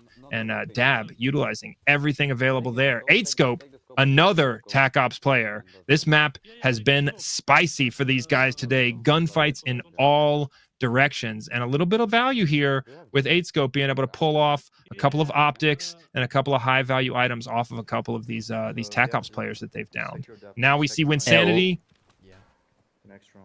Yeah, it looks like Wynnsanity going to be able to extract here. Still 47 seconds, so not quite going to be a sub 9-minute time, but once again, very solid setup early on for this squad. And as expected, assuming they've got the loot value that they need, should be set up well. Couple of gold items right there. And it seems like doing some last-minute calculations to see whether or not it's going to add up to that 200K mark. He's close, but that cane, I believe, is about 75K by itself. I could be wrong there. So he may very well have the he walked out of the extraction point. He walked out of the zone for the extraction. It looks like Wynnsanity may not be able to extract here and is going to need to run all the way across the map. There we go. The team realizing they made that crucial mistake are going to have to take another 4 minutes potentially to get across the map. That essentially puts that entire run out of play for Wynnsanity. Oh, the second time we've seen a crucial extraction mistake from one of these teams. These details matter. That's a tragedy. Yeah, that's definitely one that's going to hurt. And looks like Dab just going to go ahead and take the L on that one. Head back to the lobby. A lot of frustration for all of these squads is nobody really hitting those marks that they've been looking to. And it's definitely been a much shakier start than we saw on map number 1, where teams were putting up qualifying runs with decent times on their first run through.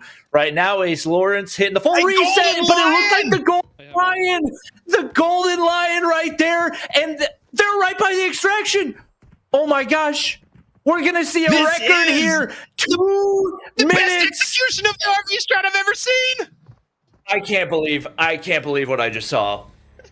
A gold lion and a 2:28 run for Ace Lawrence. Unbelievable. I didn't even think an extraction time like that was possible. He gets potentially the best loot item in the game. 488,000 in loot value. That golden line is going to get it done on any one of these maps, and a new record for the Triathlon Series format with a sub 230 extraction. Bobby, that brings him all the way back into contention as a potential runaway victor in this event with a single game early on in this Valley iteration. Unbelievable execution of the RV strat. Wow. And not just a record for the map, but a record for any map. The RV strat pays off big time with that one. Wowzers, could not have asked for anything better. And I have a feeling we will not see a better time than that on any map anytime soon, because the number of things that have to go right for that to happen to set you up for success, it no question is going to catapult them into the first place position, especially with the struggles that we've seen for the rest of the squads just getting their extractions in general. Yeah, I mean, at this point, these guys, and this happens in esports all the time, right? At a high competitive level, these guys really thinking of every way to min-max this format. At this point, these guys are making me question what's even realistically possible in this game. A 2-minute and 28-second extract is insane. All the loot value needed, and now the rest of these teams under pressure.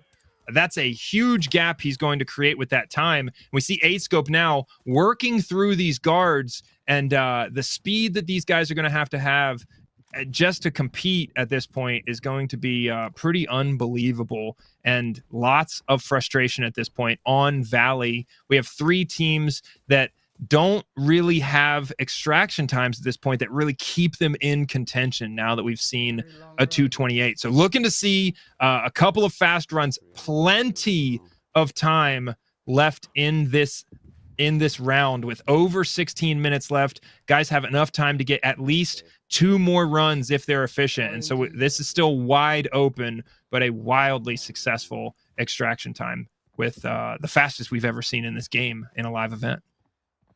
Yeah, an 8-scope squad has got to speed run toward the extraction, because with the amount of time they've spent on this, having spent, obviously you don't want a 30-minute time, but you definitely don't want a 15-minute time either, and it looks like that's what they're set up for right here. So they've got to get out of this one as quickly as possible, get back into the action. And I'm curious how many of them are maybe paying attention to the stream, maybe see that strat that we saw out of Ace Lauren's squad.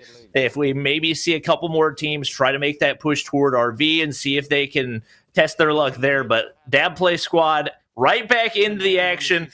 Not their best run on map number 1. They get the full reset, and right now making their way across the map.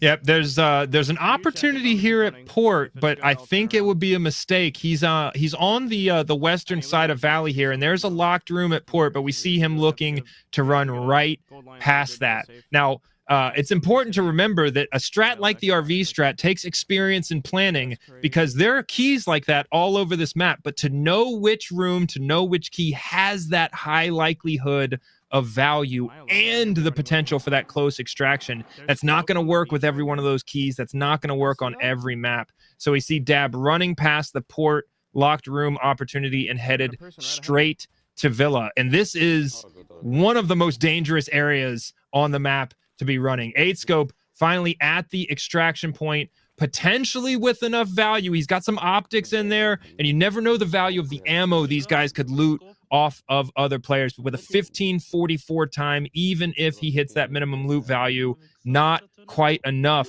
to keep him in contention and compete with some of these fast times that we see. 324,000 hitting that minimum loot value with no problem, getting himself on the board in Valley, but definitely going to look to see him get back into this game and try and put up a faster time. DabPlays, with his consistent strategy here, runs straight into Villa, but running into huge traffic. He's downed. He's about to die potentially. He's got to get behind the cover, and it's going to be up to his teammates to be able to get him up. He goes down. Dab experiencing nothing but frustration up to this point, and that is the risk. He wasn't even killed by attack ops player. It looks like he was killed by a guard. And so the recklessness with which you have to run across this map to speed that time up, presenting huge risk, and we see the consequences of that with DabPlays. We will look to see him immediately reset. All right, well, just instantly. Yeah, and you can see the tilt on his face right there, and that automatically means they can't get anything out of that run. It has to be the team lead that gets that extraction value. So for them to not take away anything out of that one, they got to wait for the rest of the players to extract as well, and definitely not looking great as obviously, that's got to take a mental toll as well. You combine on top of that the run that we saw out of Ace Lawrence's squad, that puts that much more pressure on the rest of the team. So you can see Zach Frags trying to take some of these gunfights, but these guys really have to just make their way out of the map as quickly as possible. And if you're Dab, the biggest thing you got to do is not get tilted off that one unfortunate scenario and see if you can still find a way to make something out of the remaining 12 minutes. Yeah, and the mistake there was he's spectating Zach, and you see how far away the teammate was from where DabPlays went down. And the unfortunate thing we just saw was Zach just downed a team. Zach just downed 2 players from a team. If DabPlays wasn't that far ahead of his team, they may have not even had to go to Villa. And so the frustration with a little bit of team separation and the risk that presents, causing DabPlays to have to reset and take another shot here. Wynnsanity in the game, a decent spawn, and moving down towards that Valley Villa with his teammates, Sade and Trashy out front. That is who you want to have running in front of you in this game. And Wynnsanity looking confident, but some ground to make up given the scores that we've seen. And looking like this is going to be a competition between the Villa strat and the RV strat, with the RV strat the clear leader in that at this point. Yeah, I'm curious what time we saw at a win squad. It's possible they didn't even manage to extract because we don't see an updated time at the bottom of the screen. And for the rest of the squads, that extra time for their second run has already been added on. So even though it shows Ace Lawrence in third place, that's because DabPlays and Wynn have not had qualifying times on the rest of their runs for this second map. So for all intents and purposes, it's really Ace and 8-Scope in first place and second place right now. Obviously, Wynn trying to make his way across the map, and once again, a lot of players taken down, but no looting being done, so they're definitely still looking for some more opportunities, making sure his teammates are with him. Obviously, you want to be fast at all means possible, but you don't want to be excessively risky like we saw out of Dab on that run where they got taken down. And Trashy dropping a player pretty early here. Potential high value on that player they killed. That player may have 200k of armor, weapons, and ammo on him. So we may see a early opportunity here in this game for Wynnsanity to have a really efficient looting opportunity with his teammate downing a Tac Ops player right off the jump on their way to Valley Villa. And we see 8-Scope here again on his way to the loot, teammates moving out in front, and these teams not having a whole lot of issue with their ability to kind of move in that safe formation, take these engagements as they need to, but plenty of problems with being able to coordinate that with loot value and with fast extraction times. And so a lot more difficulty, a lot more bumps in the road for some of these teams once we get into Valley, and that dynamic only increases as we get further into this. That's only more difficult to deal with in Armory. And so, like I said, we may see an unbelievably blistering fast extraction from Ace Lawrence here, but he still has to be successful on Valley. Plenty of opportunities left for these teams. All of these teams with a chance to get another run here as well. So looking to see some great results. 8-Scope in a gunfight, safe, behind cover, but definitely slowing down his pace across the map as a result of these threats. Do you think Ace Lawrence team even bother playing another map? Like the odds that they actually get another qualifying time faster than that one, I feel like have to be close to zero. But given the fact that it worked out it's kind of like, something like that happens, you go buy a lottery ticket, maybe you hop back into the app and see if it's really your day like that. Do you think they give another shot at it? I think the first thing he's going to do is sell that golden lion. He's going to get that loot value because he may be able to buy a couple $100K worth of top tier ammo going into the next game. But hey, I don't know. I mean, I don't think it's necessarily possible to get a faster time than that.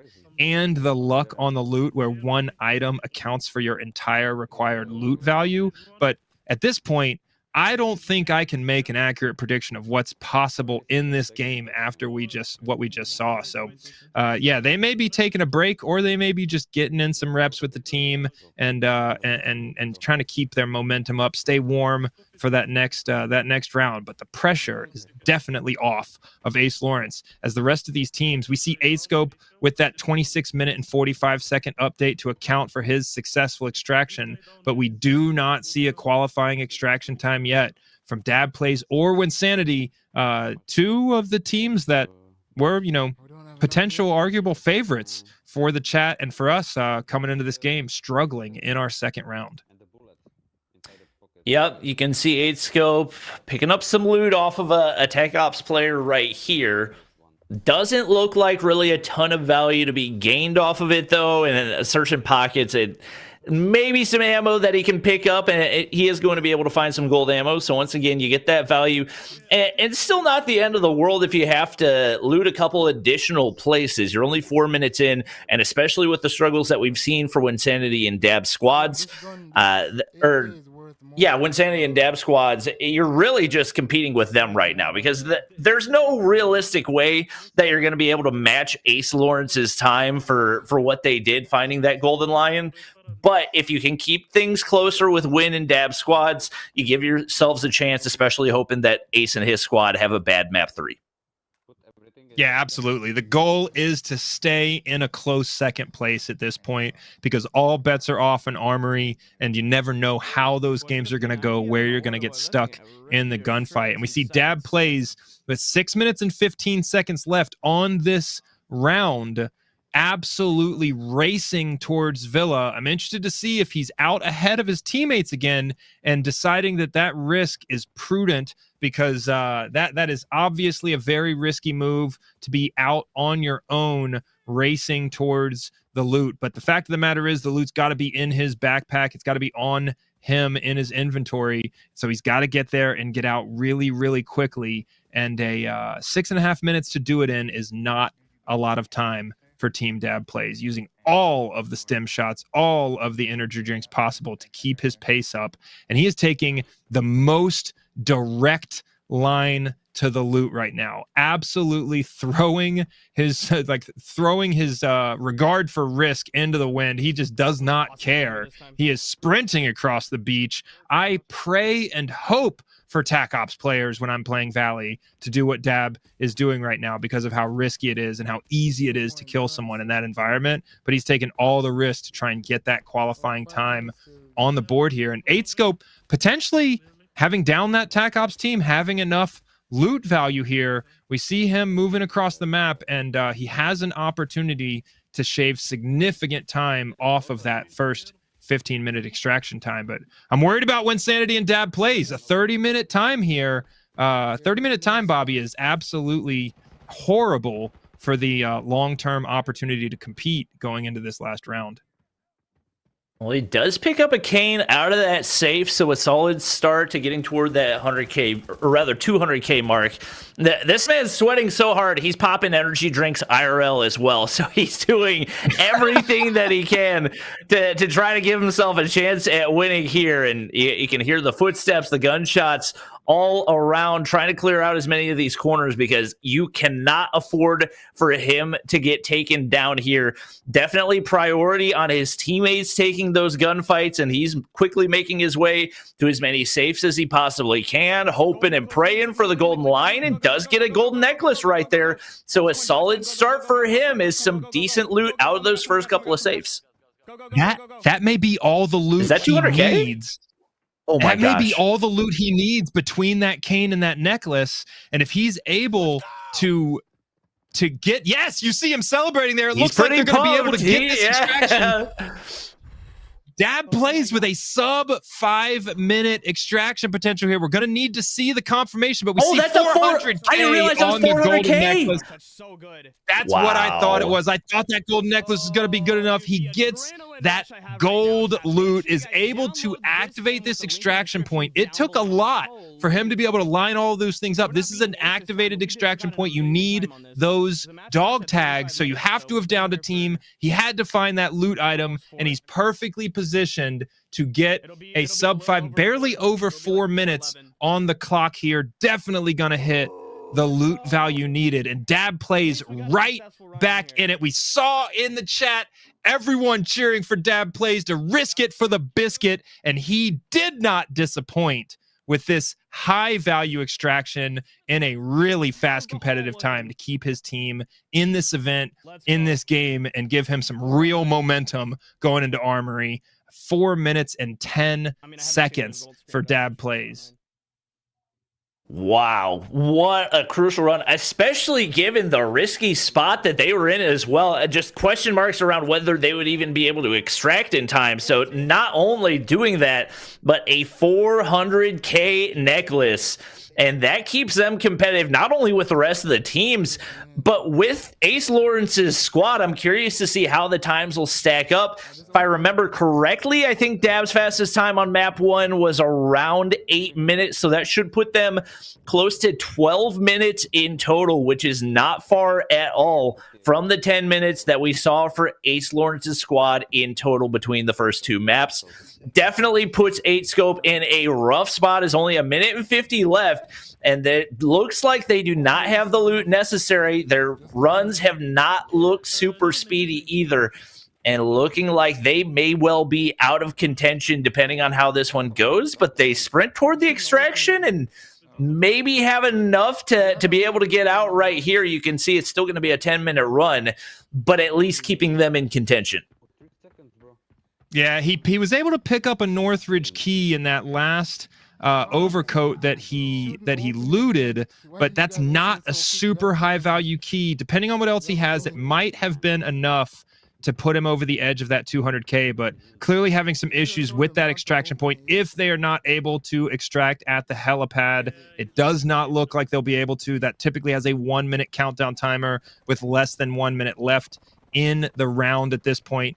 8scope going to have to stick with that 15-minute extraction time, putting himself significantly behind. But unless Wynnsanity in the last minute or two has gotten a successful extraction, Wynnsanity is going to be looking at a total time of 35 minutes and 44 seconds going into this last round, essentially putting his team out of contention. So we'll wait to see on that result. But DabPlays with a 12-minute and 11-second total time, able to pull it in the last couple of minutes and keep himself well within range of upsetting Ace Lawrence at this point. And yeah, some of this is getting extremely competitive and down to the wire to see if these teams, some of them can even meet the minimum extraction requirements. So waiting to see if Wynnsanity is able to put up a result. 8scope at this point, struggling with that extraction point, unable to make it to an extraction by the time the countdown timer hits 0. So we have our scores that they have to have extracted by now, and unfortunately we may see Wynnsanity having to hold down a 30-minute time for Valley. Yeah, there's obviously a possibility there that maybe they found a way out and the times haven't been entered in yet, but that would be absolutely devastating, especially to walk away from map number 1 in first place and then to follow that up being in 4th place by a wide margin, and especially for the teammates that he's playing with. I would be very surprised if they don't get some type of score posted. Obviously, no guarantee, but we didn't really get to see a whole lot of their run through map 2, so definitely a lot of question marks right now regarding what their time is going to look like. But especially given the times that we've seen from Ace Lawrence's squad and DabPlays, that 30-minute time would 100% put them out of contention.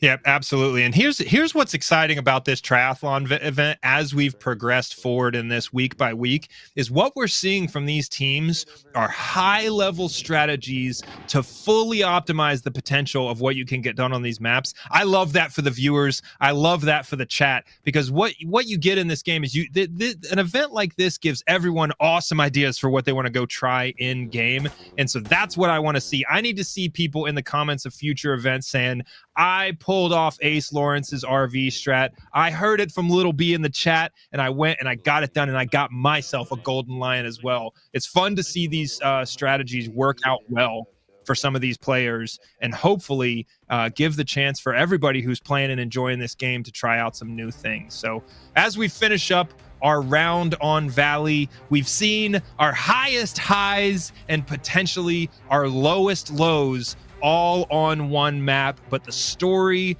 of Valley is Ace Lawrence with the fastest extraction I've ever seen in this game at less than 2 minutes and 30 seconds and a Golden Lion. I love to see it. Yeah, obviously the biggest question is what those standings are going to look like. Is it going to be Wynnsanity squad posting a qualifying time to keep them in it? And realistically, even if it's, what, a 10-minute time, would not put them that far behind the rest of the competition. But the 30-minute, just not really an option for them. When you said that Ice Stream won one of these events with a 30-minute time, I'm curious, how is that possible? And maybe it's just because as these events have progressed, some of the recurring players have maybe started to figure out the strategies a little bit more?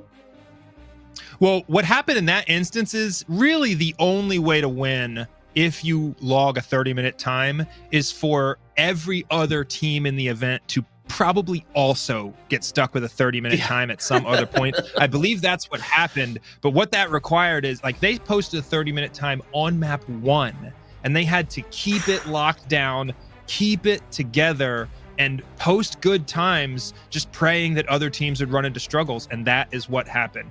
Let's take a look at some of these highlights and some of these final scores. There it is. Ace Lawrence, 2 minutes and 28 seconds, a blisteringly fast time with plenty of loot value. Seeing two of some of the highest value loot items in the game, with a Golden Lion for Ace Lawrence and a golden necklace for DabPlays. DabPlays squeaking in with that 4 minutes and 10 seconds just before the deadline. 8scope with 15:44 putting time on the board, and Wynnsanity unfortunately posting a 30-minute time without a successful extraction. I think it's pretty safe to say that Wynnsanity's only hope here is if DabPlays and Ace Lawrence struggle with a 30-minute timer on Armory. And up to this point, I don't think it is too likely, but all bets are off when we get into Armory. Let's take a look at some of these highlights, Bobby. Ace Lawrence going down early and struggling early in this game, only to come back magnificently. Yeah, they no question. I don't even know if we can say they had the biggest bounce back, because Dab Squad was looking like they were in absolute shambles multiple times, that they either exited the map or they got taken down. Obviously, Ace Lawrence picking up that Golden Lion. Just ridiculous amounts of luck that have to go into it, but it all comes down to your execution and trying to put yourself into the best position possible to have one of those fast runs, and they did that. So DabPlays, you can see right there going down. It seemed like he wasn't really much interested in staying alive either. Pretty content to get taken out, and it ended up paying off in the long run anyway, as they do get that crazy fast run and keep themselves in the competition. But obviously, the biggest storyline, Wynnsanity and his God Squad posting a 30-minute time, and now going to have to bank on the rest of the teams also doing the same if they're going to have a chance in this one.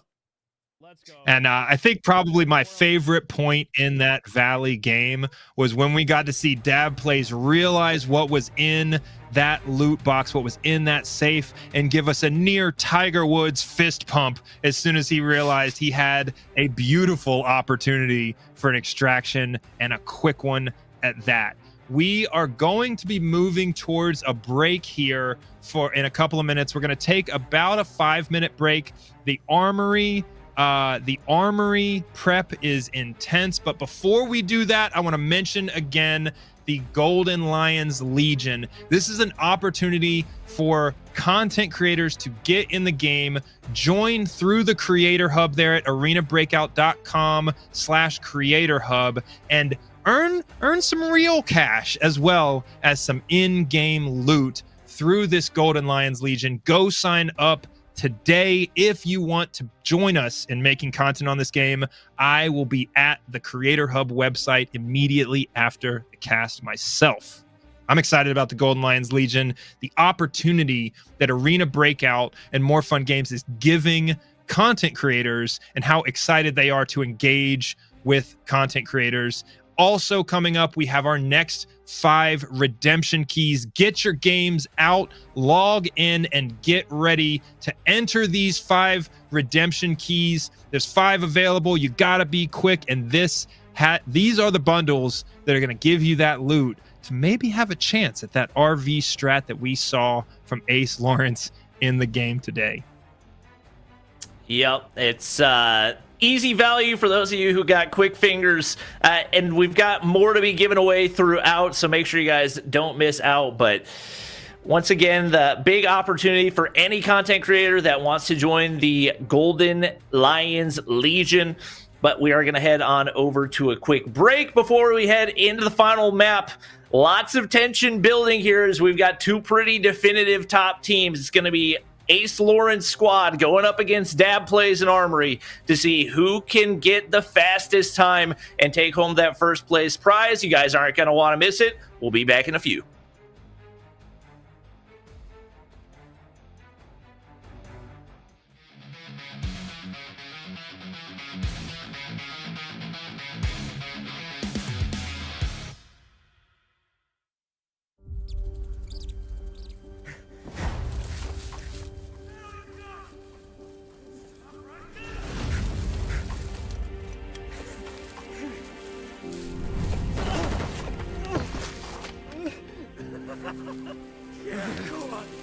Don't waste your breath. Shit.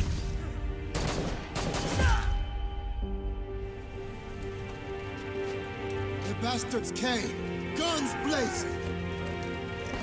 And they expect us to bow down?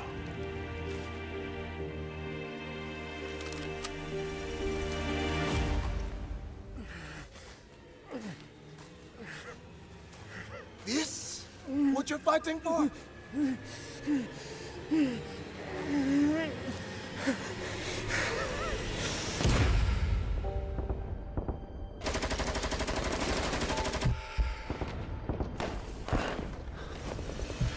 Here's my answer. A bullet! I fight you tooth and nail! Are we gonna let them leave fully loaded? No! Let them come, if they dare, and pay with their lives! Let them see our anger! Feel our pride! Show them who Kamona really belongs to!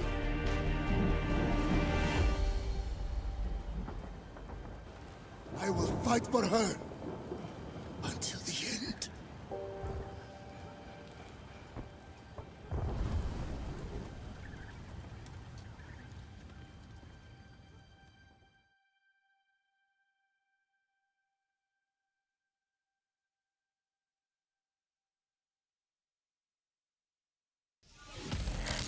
Break. Bulldog 7, Room 1, troops in contact. Welcome to the Arena Breakout Triathlon event, where creators will be pitted against one another to see who will become the Arena Breakout Ironman. Players will engage in intense shootouts and looting with high stakes and high rewards. Survival is key, as escaping the combat area alive is the only path to victory. It's a game where shooting, looting, and strategic decision-making are crucial for success. Get ready to break out!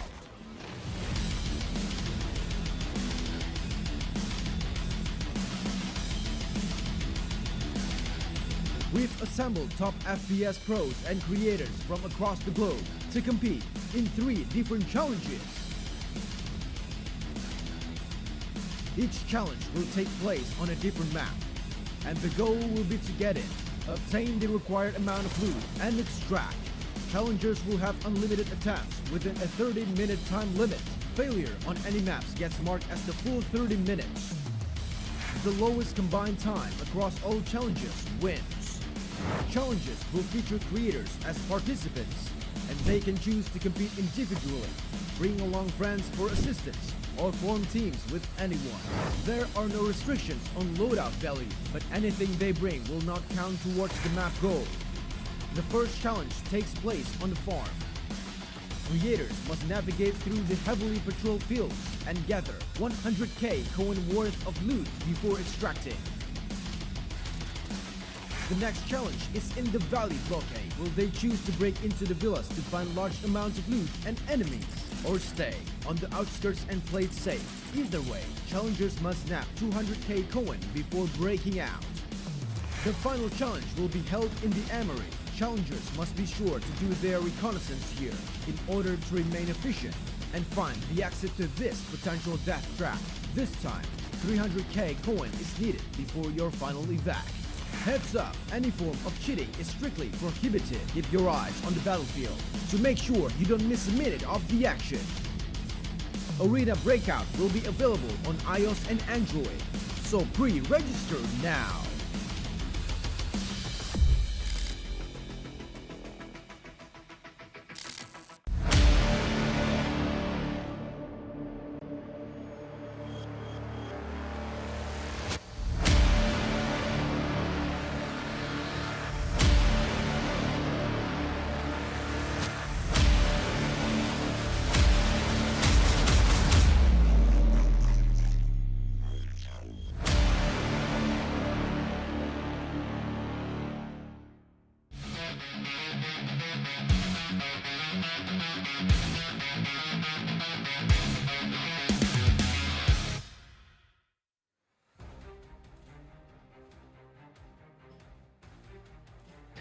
Ladies and gentlemen, welcome back to the Arena Breakout Triathlon. We are in week 5 of the action, and some of our top Battle Royale players are going at it. They have gone through 2 maps already and are getting ready to head into arguably the toughest one, Armory, the final task as they look to solidify their places. I'm joined by Mod6 to break down the action, and Mod6, heading into this final map, having seen what we've seen, who are you looking at? Who has impressed you most, and who do you feel like has that opportunity to take home first place? Now, I might surprise you with this one, but I'm still on DabPlays. I think we have, I think he's shown himself to be calm under pressure, able to execute at the end of that valley round, and he has a real opportunity here to use his experience in the game to facilitate a quick extract. Now we're going to see probably some pretty consistent strategies from these teams going into bunker, but what I'm interested to see is I think the opportunity to really get the fastest extraction time here is to figure out a strategy that does not require them to go deep into bunker to be effective, right? The fastest times we've seen on this map did not involve spending 4 minutes in bunker. So I'm interested to see if we see some diversions from that strategy. I think our top 2 teams are really brainstorming ideas on how they can shave a minute or 2 off of their potential extraction time here.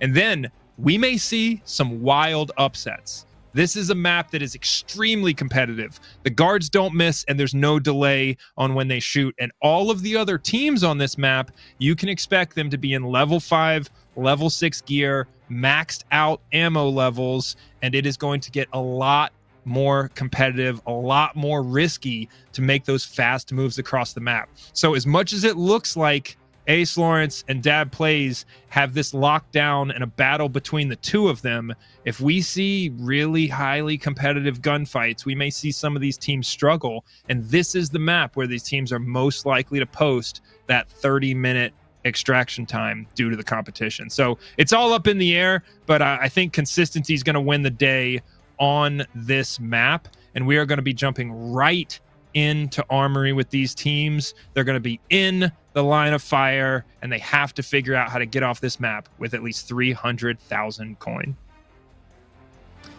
All right, we'll see what they can do. Like you said, definitely the best chance that your opponents are going to post a 30-minute time. So much more competition, especially the loot that is to be found. But it's all about speed. And interestingly enough, coming into today, the record speed for this map was not the slowest one. It was actually Valley that had the slowest record time prior to what we saw out of Ace Lawrence's squad. You can see early engagements here for DabPlays. And right now, they're pretty quickly making their way across the map. No real competition for them, but obviously eyes on the high ground, as you don't want to be taking any risks, especially not only to get a slow time, but to get taken down. Having a full reset on your loot is not something that you want.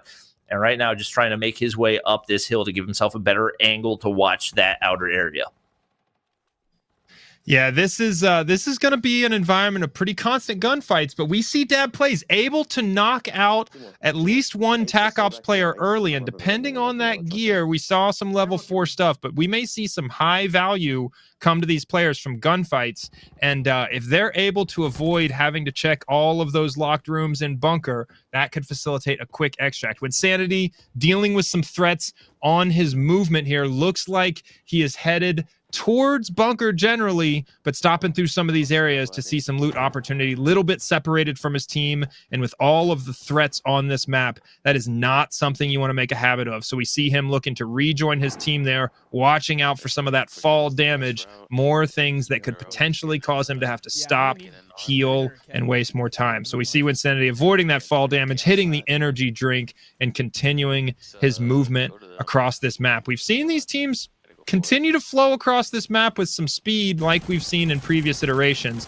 but lots of traffic here. Wynnsanity dealing with these guards, and you see they do not miss, ladies and gentlemen. Wynnsanity doesn't either, though, as he's able to execute with some headshots and keep himself out of trouble here with really close gunfights as he deals with 5 guards all at once. Whole body red, blacked out arm, and Wynnsanity, this is where that mobile gaming experience comes in to play, because we see him transfer his aim and hit headshots to be able to stay alive in that moment. Yeah, that was crucial, but once again, puts him in a rough spot, and you're going to have to spend more than likely some more time healing if he's going to be able to stay alive and get off the map. Obviously, questions around how much loot he's been able to pick up as well. We do take a look at 8-scope right here. Needs to make up a lot of ground, and you can see some sweaty jiggle peeking out of him. Not going to have an angle onto whoever he's looking for right there, but able to disengage, and more than likely teammates looking to do the same. Only about 2.5 minutes into this map, so not necessarily that you need to start booking it as much as you can, but a lot of shots through onto Dab right here, trying to get out of this spot. One leg blacked out already, and a lot of shots going through. It looks like teammates going to have his cover, but he has been able to get a pretty good amount of loot right here, and if he can stay alive, this could be all that he needs to extract. Yeah, DabPlays very close to that loot threshold, but dealing with a lot of trouble in the gunfight here. And something interesting that we saw from 8-scope, we'll talk about that in a minute, with his weapon and ammo choice. That is absolutely a factor here. Ace Lawrence on the extraction point, looking at getting a potential 5.5 minute extraction time here. We're going to see if he has the loot value to get it to, oh wow, faster than I expected. 4 minutes and 19 seconds. Would that be a record? Competitive with the record here. He could potentially set a record on 2 of these maps in one event. If that's the case, he just put himself in a position. Yeah, we did it. You said back-to-back records. Over 300,000 in his first. Look at the smile on his face. I would be grinning ear to ear. He may have just buried the competition with that extract. DabPlays gonna have to put up an absolute miracle. Ace Lawrence, you could hear he was nervous at the start, but he fell back on those teammates and that experience, and that clearly came into play here with a crazy level of success early in this Armory round. Bobby, 2 records, 2 maps in a row? 2 maps in a row, and you know who the previous Armory record holder was? his teammate Shifan, who is likely the one that told them to pull the RV strat as well, playing a big role. And coming into it, Ace Lauren said that he didn't really feel all that confident about their chances. So the fact that they come in and not only are competing, but set back-to-back map records after Little B Squad sets back-to-back map records last week, just absolutely ridiculous numbers for them. And once again, puts the rest of the competition in such a difficult squad. Number one, Wynnsanity and 8scope are out of the competition, at least for first place completely. There's no way that either of them can catch up. You can see Dab slowly making his way toward the extraction point, but that blacked out leg making him move very, very slowly. And he's going to actually pop some painkillers right here, as it seems like maybe they have an idea that they don't have enough loot or not going to be able to extract in time. Yeah, and this goes back to week 2, and I interviewed Shifan before the game, and I asked him about, what does he think is going to be his big strength? What does he think he's bringing to the table from PUBG Mobile, high-level PUBG Mobile competition?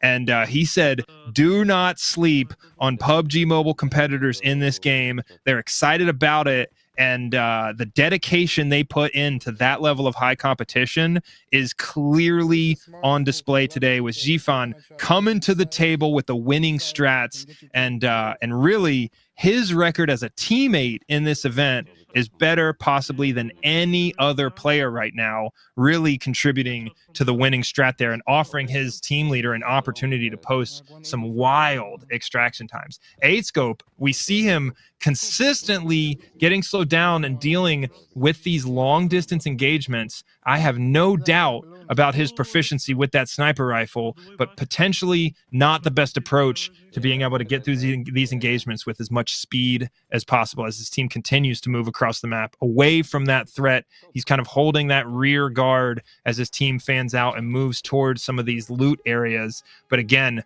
the standard set so high at this point. DabPlays with the only chance to compete here. This round is not going to do it for him, though he may post a time and really lock himself in to second place here with this this first game on Armory. But he's going to have to pull off an absolute miracle record-setting run to be competitive on this map. And now he's got 2 arms blacked out as well. So just trying to get everything he can just to stay alive in this one. Chucks the nade in there to try to clear out this entry point. You can hear there's still footsteps. And he may not even be able to jump up without an energy drink right there. So just trying to get out of the map at this point, see if they can get a full reset. Looks like still some more loot to be gained. Now, once again, Exo, I mean, at some point it's like, well, you can take the sniper from the man, but you can't take the sniping out of what he wants to do. And with what it looks like is likely going to be the result, seems like 8scope just having a little bit of fun right here, trying to hit some snipes, trying to make some highlight plays, and keep the people entertained in this competition. Not going to be able to spot anybody out, but at the end of the day, you got to have some fun while you're competing as well. Yeah, if anybody can give us a sniper highlight clip, it is 8scope. And DabPlays going down in his Armory run. He had multiple blacked out limbs, and one of the dangers of deciding not to do the surgery, there's the gunfight there as you see him taking shots, blacked out groin, blacked out arms, and the struggle there. And the danger of just hitting the painkillers and not actually doing the surgery and healing is if you take more shots in that limb, you are much more likely to die very, very quickly. Wynnsanity with a 9-minute and 3-second extraction time. He is fighting for a chance for third place here and able to put a time on the board. If 8scope unable to extract, he's got an opportunity. It's not going to qualify. He was 284. Oh, it's so close. To be 16,000 away with a decent time has got to be frustrating. But still 20 minutes left in this round and an opportunity for Wynnsanity to try and repeat that result and claw his way up the standings after an unfortunate Valley result. 8scope continuing to move across the map, bold in the open, looking for those sniper opportunities. I'd like to see a 360 snipe from him in this game. That would be a first in Arena Breakout. I don't know if that's going to be very feasible, though, because to pull something off like that with the risk you have to take would be absolutely wild. But able to get some loot in, clearly dropped a team here on this spot with some decent value. Probably not going to be enough for that 300K. Ace Lawrence looking at some long distance threat with his teammate moving in front of him, able to stay secure and safe, keep terrain in between him and those possible threats, and move towards the loot here as he goes right across the middle of the map on Armory. Really intelligent use of the terrain here, not stopping to address every single threat, and continuing to flow across the map towards the loot. That's absolutely the move here if he's going to be able to I don't know, continue to build on this lead. Yeah, they smoked it. These guys. Yeah, I mean, it's just about setting more records at this point. I don't think they're realistically competing with anybody else unless we see a DabPlays run similar to what we saw out of Ace Lawrence's squad, where you get, what, 2 minutes and 15 seconds or whatever it was. Maybe something could be possible, but it seems like a pipe dream at this point. You could definitely see the frustration on Wynnssanity's faces. Obviously, not only they post that 30-minute time on map number 1, but then to follow it up, you have what looked like was going to be a solid run, and then to be 16,000 short. Just a couple of those calculations did not go their way, and puts them in a rough spot once again. So that now they have that much more pressure just to even be able to climb the leaderboards at this point. It seems like there might be an opportunity for them to pass up 8 scope in the standings, but right now it is really just between Ace Lawrence and DabPlays, with the last 2 godlike runs for this Ace Lawrence squad definitely cementing themselves easily in the first place spot. Yeah, it's clear his teammate Shifan came into this triathlon series with something to prove based on that first interview that we had. And he, ladies and gentlemen, has nothing left to prove about his proficiency strategically in this game. Really, we haven't had too many conversations about the tactics and their ability to deal with the individual gunfights. We've seen some struggles, we've seen some successes across the board, but for the most part, all of these teams have been pretty consistent in their successes in the gunfights. Tactics not really a major question here, but clearly the difference in the day so far being those strategic decisions, those route planning decisions, what keys you bring into the map. And we see Ace Lawrence. I would not be surprised if we see a crazy loot value from this team. They have to know how far ahead they are and how hard it will be for any of the other teams to catch up at this point. And so they may just be going to pad the stats and show off. They've definitely earned that opportunity here so far, as we see them pretty carefully deal with these threats. Guard footsteps all over the place on the screen here with Ace Lawrence, and not wanting to take any chances clearly, but they move through bunker, dealing with these threats, and at this point, they got to be having an awesome time. You see the smile on his face. I think we have a full-on arena breakout convert with Ace Lawrence and team members at this point with the success that they're having today, Bobby. Yeah, and you love to see, even when it seems like basically a blowout win, teams still taking this very seriously and trying to approach these runs the best that they possibly can. And who knows, maybe we'll get a money record, or rather a Cohen record, for how much they take away from this map, as well as they are just seeing what they can make out with at this point. But yeah, no question, the pressure on for DabPlays and his squad, and they're pretty early in on this run. Obviously took a little bit longer to get back into the action with him getting taken down, but seems like he's going to be able to hop down. That's not great on the legs, though. A little bit of fall damage right here. We do see the extraction for 8 scope, but at the time of what looks like it's going to be about 15 minutes, not really going to be a time that any of the rest of the squads are going to have to worry about.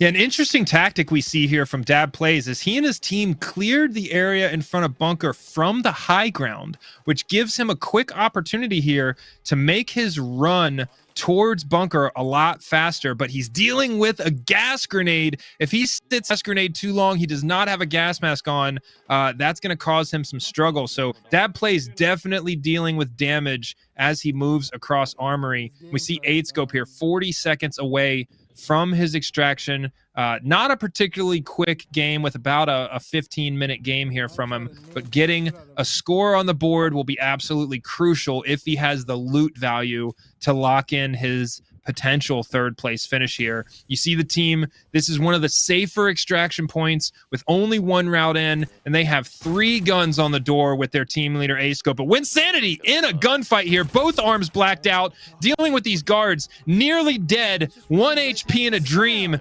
Wynnsanity as he gets down there with a shot in the back, and he gets taken out. The frustration on his face as he takes the headset off and takes a walk.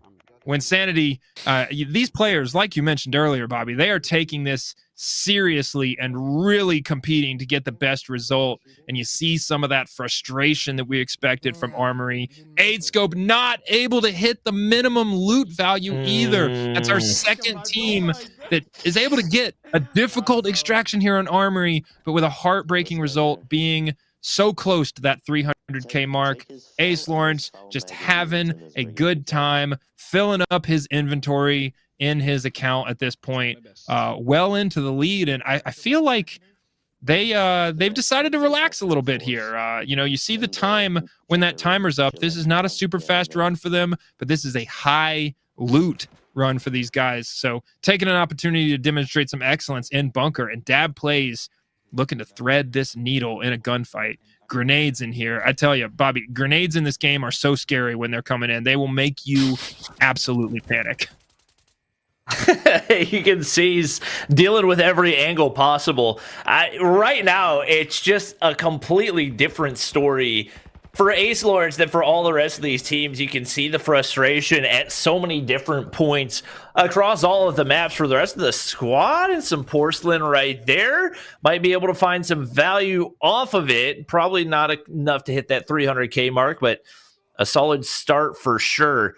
But yeah, the frustration for Wynnsanity, you can see it just taking off the headset and walking away, because with their desperate need for a god tier run, that death just continues to pile on for things going wrong for them, and they're now in a spot where they've got to set records potentially just to move into third place, let alone to be in contention, which is just not feasible, which, to be fair, is not necessarily their fault. It's Ace Lawrence's fault, because they have continually put up these ridiculous runs. Yeah, I think Wynnsanity gets the award for the most relatable experience in this game, in this event at this point. I can't tell you how many times I've had just a tragic death in the middle of a game where I was really pushing to get something done and had to take a walk to cool off. This game will absolutely get your nerves up with all of the threats and all of the heartache of losing a full backpack full of high loot value items. And we definitely saw that from Wynnsanity. Definitely the most relatable thing I've seen in the competition today. Bobby, I don't know. I can't relate to a 2.5 minute extraction, but I can relate to that frustration. I didn't even know it was physically possible. I learn new things every day, but man, I mean, that was... Sometimes everything goes your way. Sometimes everything goes your way 2 maps in a row, and you set multiple map records. So that's the case for Ace Lawrence. They're just getting some extra extractions in for fun. Like you said, getting the inventory value up a little bit more to set themselves up for some later runs whenever you don't get those successful 2-minute runs. Oh no! Ooh, and Dab. Yeah, that's oh no, just absolute frustration. That is the second time we've seen the unfortunate outcome when you just take a step off of that extraction point at the wrong time.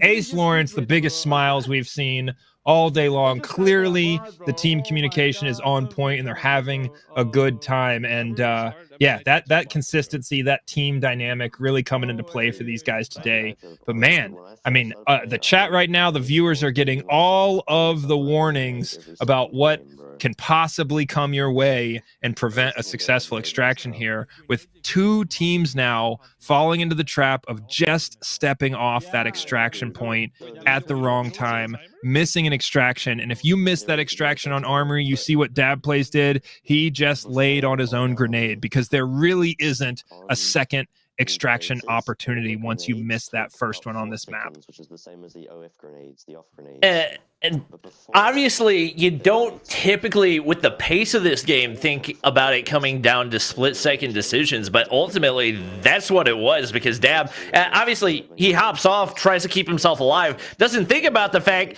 that that's going to set him up to have to kill himself anyway, so even if that first nade had taken him out, it's the same result either way, and once again, it's not always about split-second decisions, but they definitely do come at certain points, and that one comes back to bite him for sure. It looks like 8scope trying to load in to one final game, see if they can post a solid time. But once again, realistically, it is only DabPlays that has a chance of maybe competing with Ace Lawrence, but given the fact that they're going to need basically a sub 2-minute time to make that happen, let alone make it happen on Armory, it's once again going to need a miracle. Yeah, and interesting insight there. We got a snapshot of Ace Lawrence's team and the overall team loadout. One of the things I noticed, he has one teammate with thermal goggles on. I believe that is the only player in the competition today that chose to put on that 600K pair of thermal goggles, and that may be giving his team a significant advantage in their ability to identify where other teams are on the map, identify where some of these absolute dead shot guards are here on the map. And interesting choice, a lot of risk there with a 600K item on your loadout, but bringing in those thermal goggles on one teammate may be a significant factor in their ability to achieve success in some of these gunfights here. And 8scope, as you see the team moving in, slowly but surely bounding past each other, clearly they're worried about dealing with an opposing team on this point of interest, as we see the grenades go out right in the direction of those footsteps. And that's one of those tactics you see players use all the time to get information, because those grenades cause people to panic. It's almost impossible to have the nerve to know you're safe, see a grenade come in your direction, and not run. And so those grenade tosses from long distance, giving these players information, able to identify the location through the sound and visual indicators of where these opposing teams might be, and give themselves an opportunity in the gunfight. As we see him get into the safe here, teammates checking him, letting them know what's in the safe, giving him an opportunity to loot that up, and unfortunate value from that safe, as they'll have to go to a couple more spots to start to come close to that minimum loot value. But yeah, these guys dealing with all of the traffic here on this map, all of the accuracy of other teams and the guards, and we've seen some real ups and downs here on Armory. And yeah, Ace Lawrence just living in luxury right now with the times his team's able to put up, and the rest of these teams desperately trying to make it to their extraction point successfully and finding all the struggles on the way, for sure. I am curious if we maybe get one more look at Wynnsanity squad to see if they can post a solid time and make a regain after what's absolutely been a frustrating day for them. Obviously, kind of the peak of the frustration being the fact that they post that 30-minute run. But the last thing you want to do is post back-to-back 30-minute runs and then have that hour-plus time on your final scoreboard. That's the last thing that those guys want. So Ace Lawrence, his squad, already back into the action. They're just farming cone at this point, and they're seeing how many maps they can make it out of. I believe this being their third run. Nade's going out left and right. DabPlays and his squad doing their best to put a challenge up to Ace Lawrence. But once again, you're already 2 minutes in, and that is 2 minutes too many if you want to be able to challenge the time of that Ace Lawrence squad. So they're just doing their best to cement a second place spot. And realistically, they've probably got to make sure they can actually extract in order to do it. There's a definite chance right here that 8scope finds second place if Dab doesn't find a successful extraction here, and the same for Wynnsanity. Yeah, and Dab, you know, in the gunfight pretty consistently here, dealing with other teams, dealing with guards, and like you said, already at that 2.5 minute mark, he's really got to push. But frankly, Dab needs to be concerned about a successful extraction, even more so than he needs to be concerned about, you know, 30 seconds here and 30 seconds there, because a 30-minute time may pull him all the way out of second place. And there's no guarantee that he's going to be able to get on and off of this bunker location in the next 5 minutes and 20 seconds. So DabPlays really under the gun here, trying to finally lock in and guarantee his second place spot, and taking the entire 30-minute time period here to be able to get a chance at a successful extraction. We see 8scope near a successful extraction point, potentially being able to extract. Don't know if he's got the loot value, but that gold ring at 15,000, adding at least a little bit to the total. All of the footsteps in his vicinity. You can see these guys nervous about those threats and clearly affecting their ability to move really quickly across this map.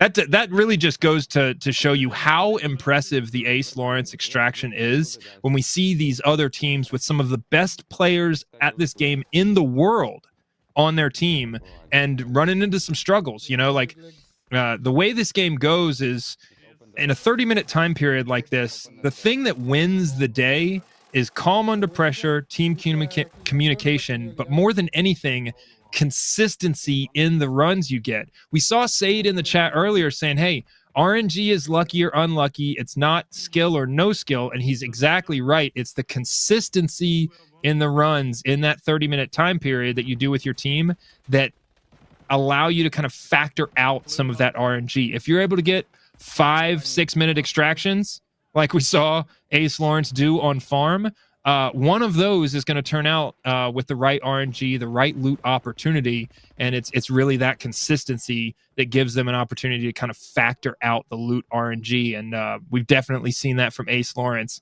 and a little less so from some of these other teams today, as they struggle in some gunfights, they struggle to hit their loot values, but yeah, consistency is winning the day, and DabPlays moving through bunker here, finding some good loot, hitting all of these safes, may give himself an opportunity. He's got a golden cheetah, he's got a satellite disc, and he's got more safes to loot. So he is stacking it up right now, likely very close to that minimum loot value of 300,000, and he is in position to be able to extract very soon. Ace Lawrence looking at his third successful Armory extraction with time left on the clock. He's putting on a clinic, Bobby. Wait, 436, was that faster than the first one? I can't even remember, but that's...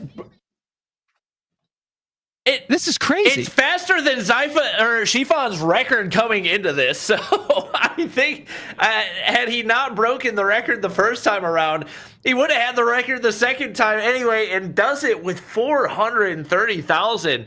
And like you said, like, there's a lot of competitive games out there that have an RNG factor. It's about setting yourself up for success. Like, there's competitive battle royales. You can't control where the zone goes at the end of the game, but you have to put yourself in the best position to win, knowing the way that the game works. And that's 100% what Ace Lawrence's squad did. And so you can't always control everything, but competitive arena breakout, especially in this format, is about controlling the factors that you can control and setting yourself up for success as much as possible. And ultimately, you can tell it's not a fluke that Ace Lawrence's squad comes out in first place in this one. They've been putting up ridiculous numbers over and over again, even in runs where there's zero pressure on them. Yeah, absolutely. You know, this kind of goes back. I'm gonna quote Dr. Disrespect and say I played some real sports growing up, right? And there's like all of those factors apply here, and the biggest one is you got to be good enough to beat the refs. You hear that in any competition of any kind, and the way you're good enough to beat those factors that you can't control is consistency. We've definitely seen that from these guys today with Ace Lawrence, and we see 8scope taking his opportunity for those long range engagements. That's what he wants here in the last minute of this window, and it looks like we have a clear winner here, and really we saw a lot of consistency from all the teams. Not a huge gap in the time on farm, but like we said, as we progress through these games, all of those little mistakes really start to magnify as we get onto more competitive maps with much more difficult obstacles for these teams, and many, many more threats. We saw the pace start to slow down. We saw the consistency start to break up. And that's what gave Ace Lawrence the opportunity to really distinguish himself. And his team's experience, you know, Ace Lawrence, his teammates, these guys, this group are starting to make a name for themselves and their ability to really get results in this game when the pressure's on in competition. And some wild results today, record-setting days. It seems like we set a new record in this game every week that this competition happens. And so really exciting stuff from the Arena Breakout Triathlon Series, keeping people on the edge of their seats the entire time.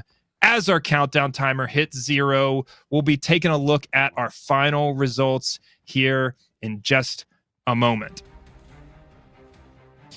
Yeah, I don't think there's any question who the winner is going to be, and to be able to do it coming into this competition, and maybe we put a little too much stock in the interview and Ace Lawrence's attitude going into it, but we really didn't think they were going to be a serious competitor. Like, well, we got one God squad, we got one squad with a lot of team chemistry. Surely they're going to be our top 2, and realistically, nobody in the rest of the competition came remotely close. It seemed like Shifan has been the X factor in a lot of these top teams, and he helps elevate Ace Lawrence and the rest of the squad to be able to take home the win here on day 5.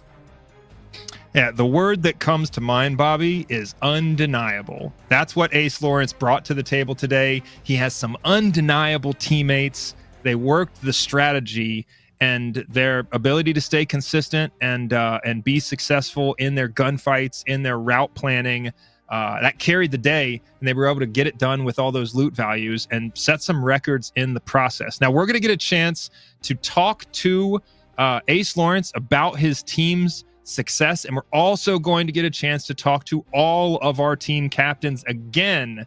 And I'm interested to see what the feedback looks like, what the experience was like, and talk to some of these teams about some of the frustrations they ran into in some of those gunfights. Some of those times are, just stepped off of the extraction point, unfortunately. And we saw some frustrations, but we saw some really, really great results from some of these teams and their ability to execute and get it done. A really exciting series for Arena Breakout and the Triathlon Series so far, for sure. Yeah, it's been a blast to cast multiple different formats as well and kind of see the different strategies that we see these teams take in, whether it's speed running the map, whether it's getting as much loot as possible. There's definitely a lot of different formats that can potentially work well for Arena Breakout, and cool to see just the ridiculousness of some of the runs that we've seen overall today. But definitely big congrats to Ace Lawrence's his squad. I'm curious to see what the final results are, because I don't know that Dab or Win had a successful extraction on map 3 either. So we could potentially see 8scope moving into second place there. Yeah, absolutely. The results are definitely not in yet. We have a pretty clear idea of who our first place winner is, but second, third, and fourth are completely up in the air right now. And and I want to talk a little bit about what the potential is for esports and competition in this game. But first, let's hit it one more time. We want anyone who is looking at creating content in this game, excited about Arena Breakout, to check out the Golden Lions Legion. This is an official creator program with built-in incentives for creators of literally any size. Content creators in these mobile games, you see people like Bobby. He's a superstar. He's got nearly 1 million subscribers on YouTube. But the fact of the matter is those big YouTubers like our fancy host here today are not the only people with an opportunity to really progress their ability to make content, engage with a game, and have the support from game developers. The Golden Lions Legion is where you do that in this game. Head over to arenabreakout.com/creator hub to check that out. I know I will be after the stream. But yeah, exciting stuff. And the potential for esports in this game is pretty wild, because this is just one format, right? This is a specific format that requires you to kind of showcase your skills on multiple maps, deal with multiple dynamics. But we have custom rooms coming, Bobby. We have the opportunity to put all of these teams in the same lobby, put a loot requirement on them, and make them deal with gunfights with other world-class players. I cannot wait to see where the competition in this game progresses. And frankly, it's also really exciting at the level that they engage small content creators as well. I joke about big content creators being a small one myself, but it's a lot of fun to see people from all over the mobile gaming content community come and embrace this game and the style of events that are happening. And you see people from 500 YouTube subscribers up to 1 million plus that are engaged in this. And the variety is awesome. The dynamic in the community is great so far. So it's really exciting. And the next step for that's that Golden Lions Legion. Yeah, I'm definitely excited to see what the competition's going to look like whenever it does come to those custom lobbies, because that's ultimately where the top players are really going to shine, especially given the fact that it's fun to watch people run around, loot as much as they possibly can, but it's really going to get ridiculously sweaty when you have those top teams going up against each other. And that's really it for any top-level esport. It's the best of the best up against the best of the best, and you do see a lot of that RNG taken out of the equation to where it's all about strategy, it's all about your tactics and your gun skill. And I'm excited to see what those tournaments are going to look like, but it's definitely been a blast casting the Arena Breakout Triathlon. I don't know if we have our official results in quite yet, but once again, we know exactly who first place is going to be. It is going to be that Ace Lawrence squad, and there they are. Wow. 30-minute. Wait. Oh, that's right. 8scope didn't get enough on his run either. So it's 30 minutes for every team except for Ace Lawrence, who goes 4 minutes and 19 seconds and posted an additional 4 minutes and 38 seconds. If that's not an argument for their level of dominance and the fact that it was not a pure RNG run, that was calculated dominance out of the Ace Lawrence squad.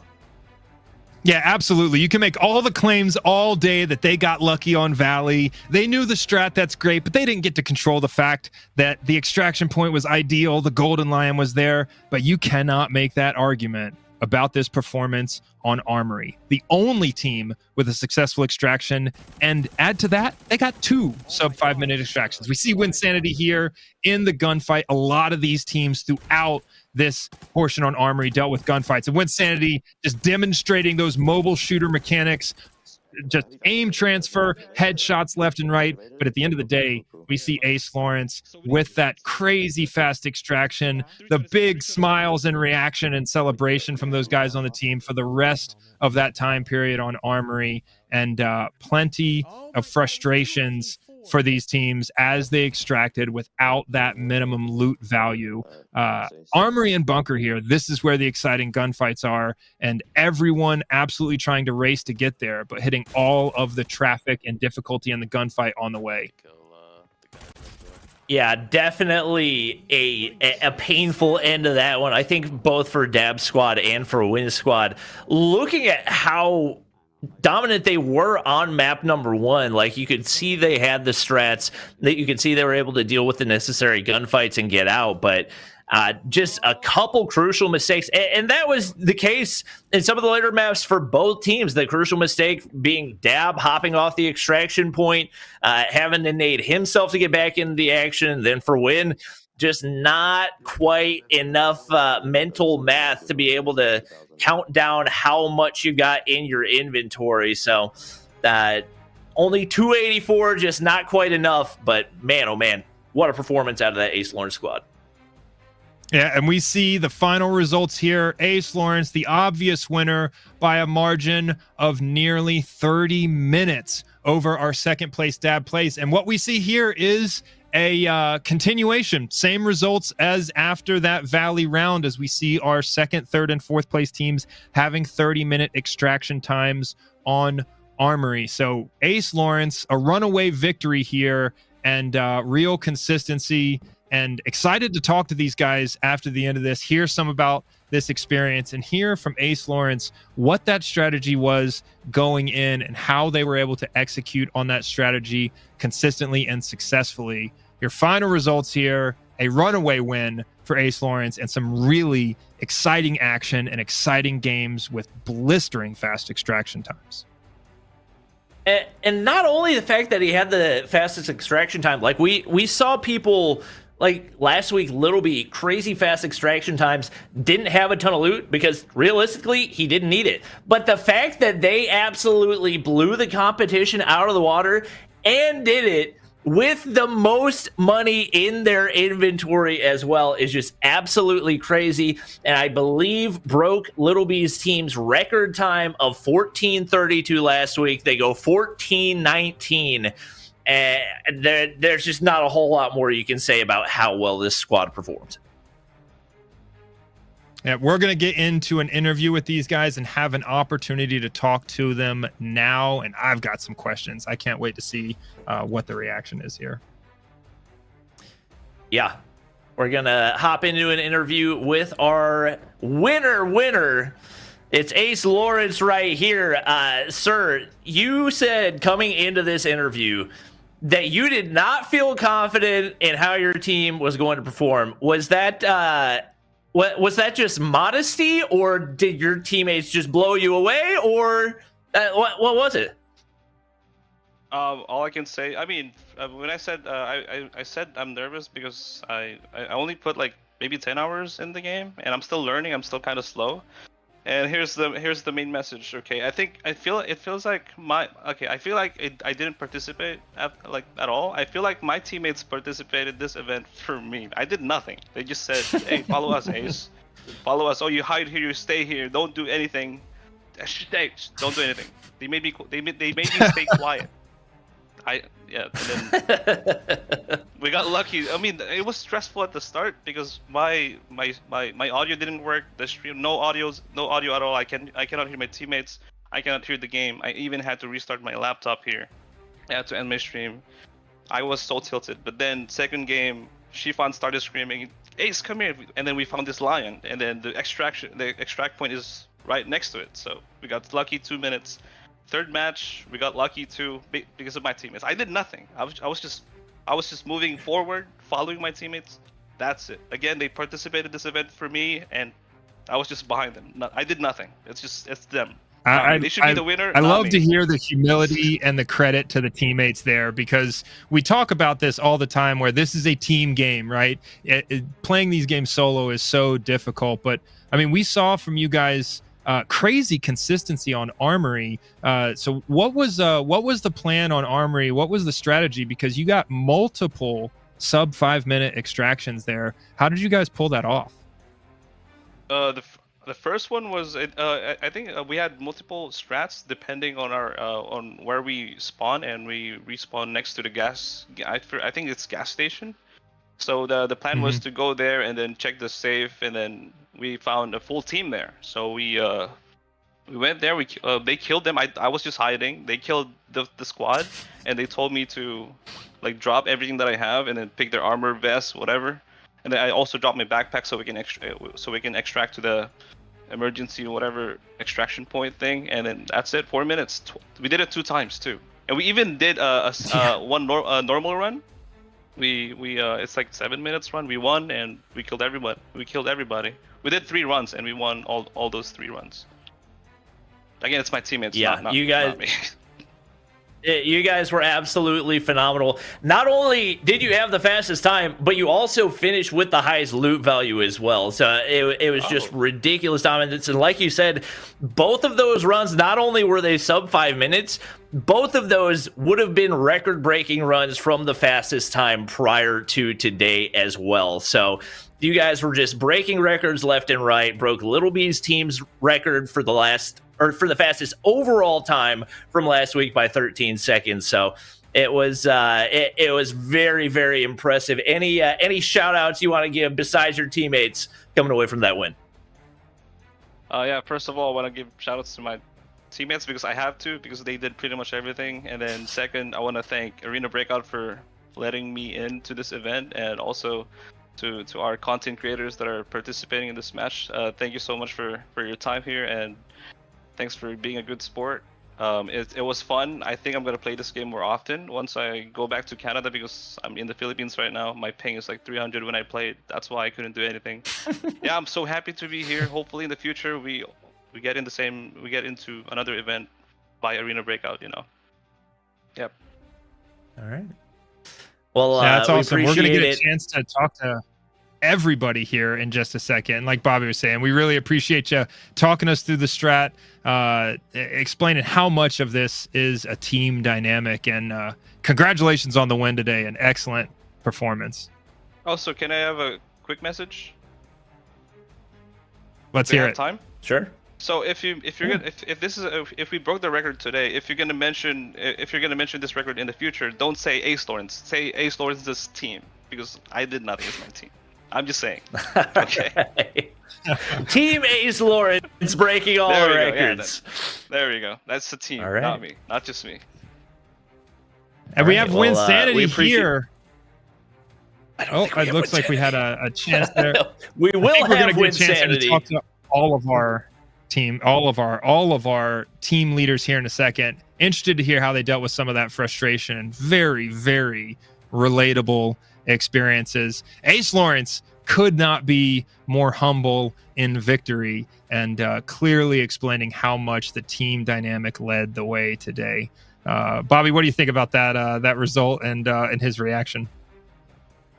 I mean, that would have been my reaction too. And I was even like trash talking a little bit in my own chat because he popped in. I was like, you didn't win that event last week. Shifan won the event, didn't he? Because you can tell, and he's the X factor in all of this. So it definitely seems like, obviously it's a team play, but for them to be able to do that with their main player on 300 ping, once again, just makes it that much more impressive. So not surprised by anything that he said right there, but you got to give credit to everybody on the squad. It's just not the rest of the players. He did his job as well. So you got to give credit where credit is due. Yep, definitely. And we do have 5 more redemption keys coming up here before we end today. So if you have not been able to redeem one of those keys, you got to be quick. They're on the screen now. Go into the code redemption section on your Arena Breakout game and get a chance to pick up some of that higher tier armor, helmets, weapons, and ammo from these bundles. And yeah, we're going to get a chance here in just a minute to talk to all of these team leaders together, get their impressions from the overall competition, and see what they think about performance today, how they dealt with some of those frustrating moments, and what some of those strategies were. I'm interested to see everyone's reaction to that insane 2.5 minute extraction time from Ace Lawrence on Valley, the absolute record for any extraction time we've seen so far. Yeah, really exciting stuff today for sure. Yep. Well, hopefully you guys had the opportunity to snag those redemption code or the CD keys and get some additional loot in there. So we'll be getting our players in here for an interview. If I had to guess, I think to a certain extent, the guys that were tilted earlier are probably going to be able to look back and laugh about what happened, because at the end of the day, it was a cool event just to participate in. And also, I don't think Wynn had super high expectation, and maybe a little bit more tilting overall in the grand scheme of things for Dab, as he did have those hours put in. But at the end of the day, there's always things out of your control in some of these runs. And really, he was one hop off of the extraction point away from not only being second place, but being pretty close to first as well. So curious to hear what these guys have to say. But I think it's going to be good vibes across the board. Yeah, I agree. It's one of those things where it's also beneficial for everyone to see that, these guys really have worked out their strat. They've got some great players on their team, but the fact of the matter is you can run into all sorts of different areas of frustration or difficulty on these maps. And I think that's going to be helpful for a lot of people like myself, who maybe run into those challenges a little more often than the guys we saw here today. So yeah, these games they can get spicy, and you never know when you're going to round that corner and run face first right into a entire enemy team. But now we have the opportunity to hop in with all of our team captains. So we're going to jump in to this group interview here and see what the impressions are from the outcome. All right, hop in on over, I believe, right now. Do we have our players here? Check, check. Yes, sir. Right. Hello. Well, congrats to you guys on your performances. I think we'll hop in with Mr. Wynnsanity first. You guys had a very solid map 1. Then we didn't really get to see a ton of map 2 for you guys. So I'm curious from you guys' perspective. Obviously, you did post that 30-minute time. Was there one specific point that you felt like maybe cost you the map, or a couple different things that went wrong? Definitely. Yeah. So like you guys mentioned, farm was good. I think we had one of the best times on farm, and then we go into valley and things really fell apart. So we weren't having a great run, and we tried to quickly extract and just reset because, you know, we're going against the clock. I think you guys caught it on the show. We were at the helicopter pad. I'm on the edge. I like turned and just a pixel of me left the point.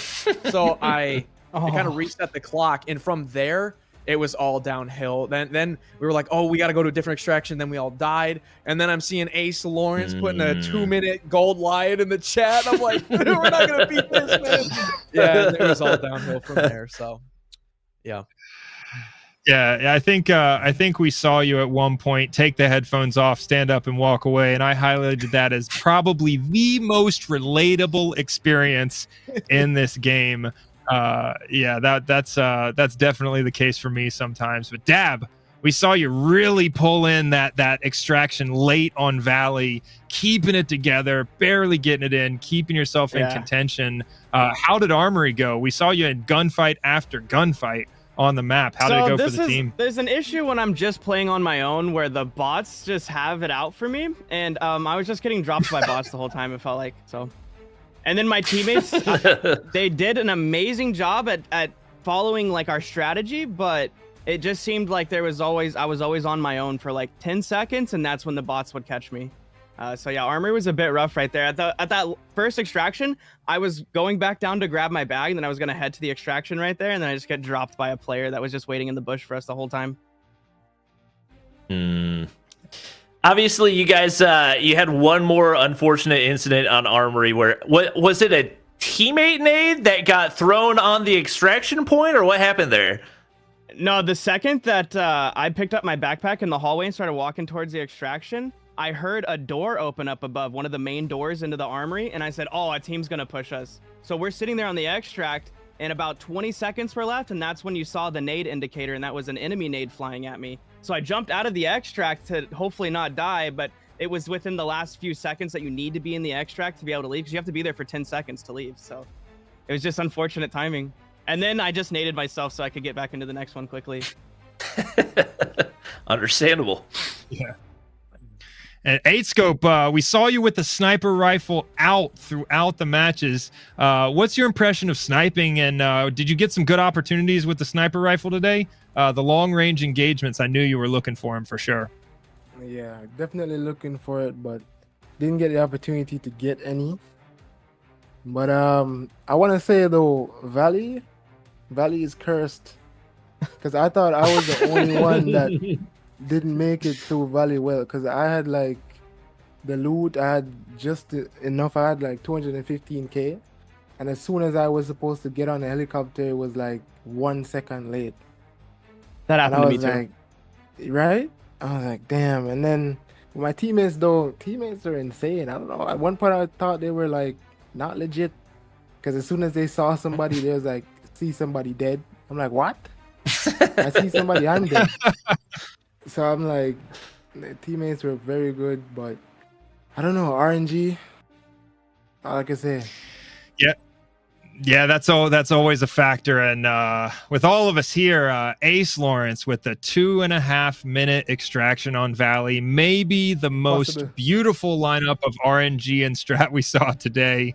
Everybody got a chance to see the best possible outcome of the RV strat on Valley. So some pretty crazy extraction times. Didn't he have like exactly 100,000 for that farm extract? Yes. Man, was that intentional? You gotta go get a lottery ticket, dude. Your luck today is like unreal. Wait, let me find that screenshot. It's 100,000. He had it by 882 coins. Did somebody have a calculator out? Yeah. He had less than 1,000 Cohen to spare, and I'm You like, were one unless he pocket watch counted- away from not winning. Yeah, exactly. Yeah, and look at his smile right now. Look at his smile. He's got nothing but grins for you as a response. I wasn't sure if we made it. Wait, so was that intentional, or did you guys just get lucky? I think we just got lucky. I was thinking, oh, we didn't make it to 100K, and then when I went back to the result, I was like, this, please make it to 100K, and then I checked. I was like, wow. You know that meme? I may have given you guys too much credit because I assumed somebody was sitting there like with a calculator and you were like calling out all the values and somebody was like typing it in for the exact calculation. But it's sometimes better to be lucky than good. If we didn't make this, I had a theory that you had a calculator watch on the whole time and you were doing the math as you went. You would have gotten. Yeah, make it by the razor's edge on that one. Yeah, he would have. Yeah. Yeah, so yeah, I would have. Wow. Literally lost by a pocket watch, bro. Oh no, I'll never live that down. I hope you guys caught that. All right, well, awesome, when guys. Shifa Thanks. started screaming. Sorry. No, you're good. Yeah, she found the guy with the strat clearly, and awesome performance today, guys. Really, really exciting the entire time. We love to see everybody come together for an event like this and really put on a show and try and min max at every opportunity in the game. And saw some awesome gameplay, some awesome gunfights. So thanks again for joining us and putting on a show for everybody. Thanks for having us. Thank you, everybody. Yeah, thanks. It was great. Awesome. All right. Well, I think that just about wraps things up as we have our final interview with our casters, everything else. Once again, make sure you guys are not missing out on the Golden Lions Legion, your opportunity to get involved with Arena Breakout as a content creator, whether it's making videos, whether it's live streaming.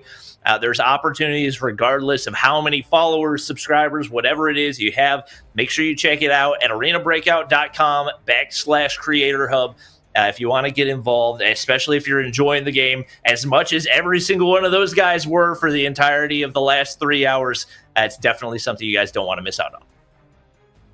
Yeah, absolutely, and super exciting to see the storylines with a win by pocket watch margin in that one with that 100,882 coin extraction. So running the razor's edge, but giving everybody a lot of things to be excited about in the matchups today. And yeah, so absolutely thanks to Arena Breakout. Always a pleasure to have the mobile caster supreme DabPlays on the cast with us today, and a lot of fun and a lot of exciting action from all of our players, all of our teams. And I think we all have some names in this Arena Breakout competition space that we're going to be keeping an eye on for the future. Absolutely.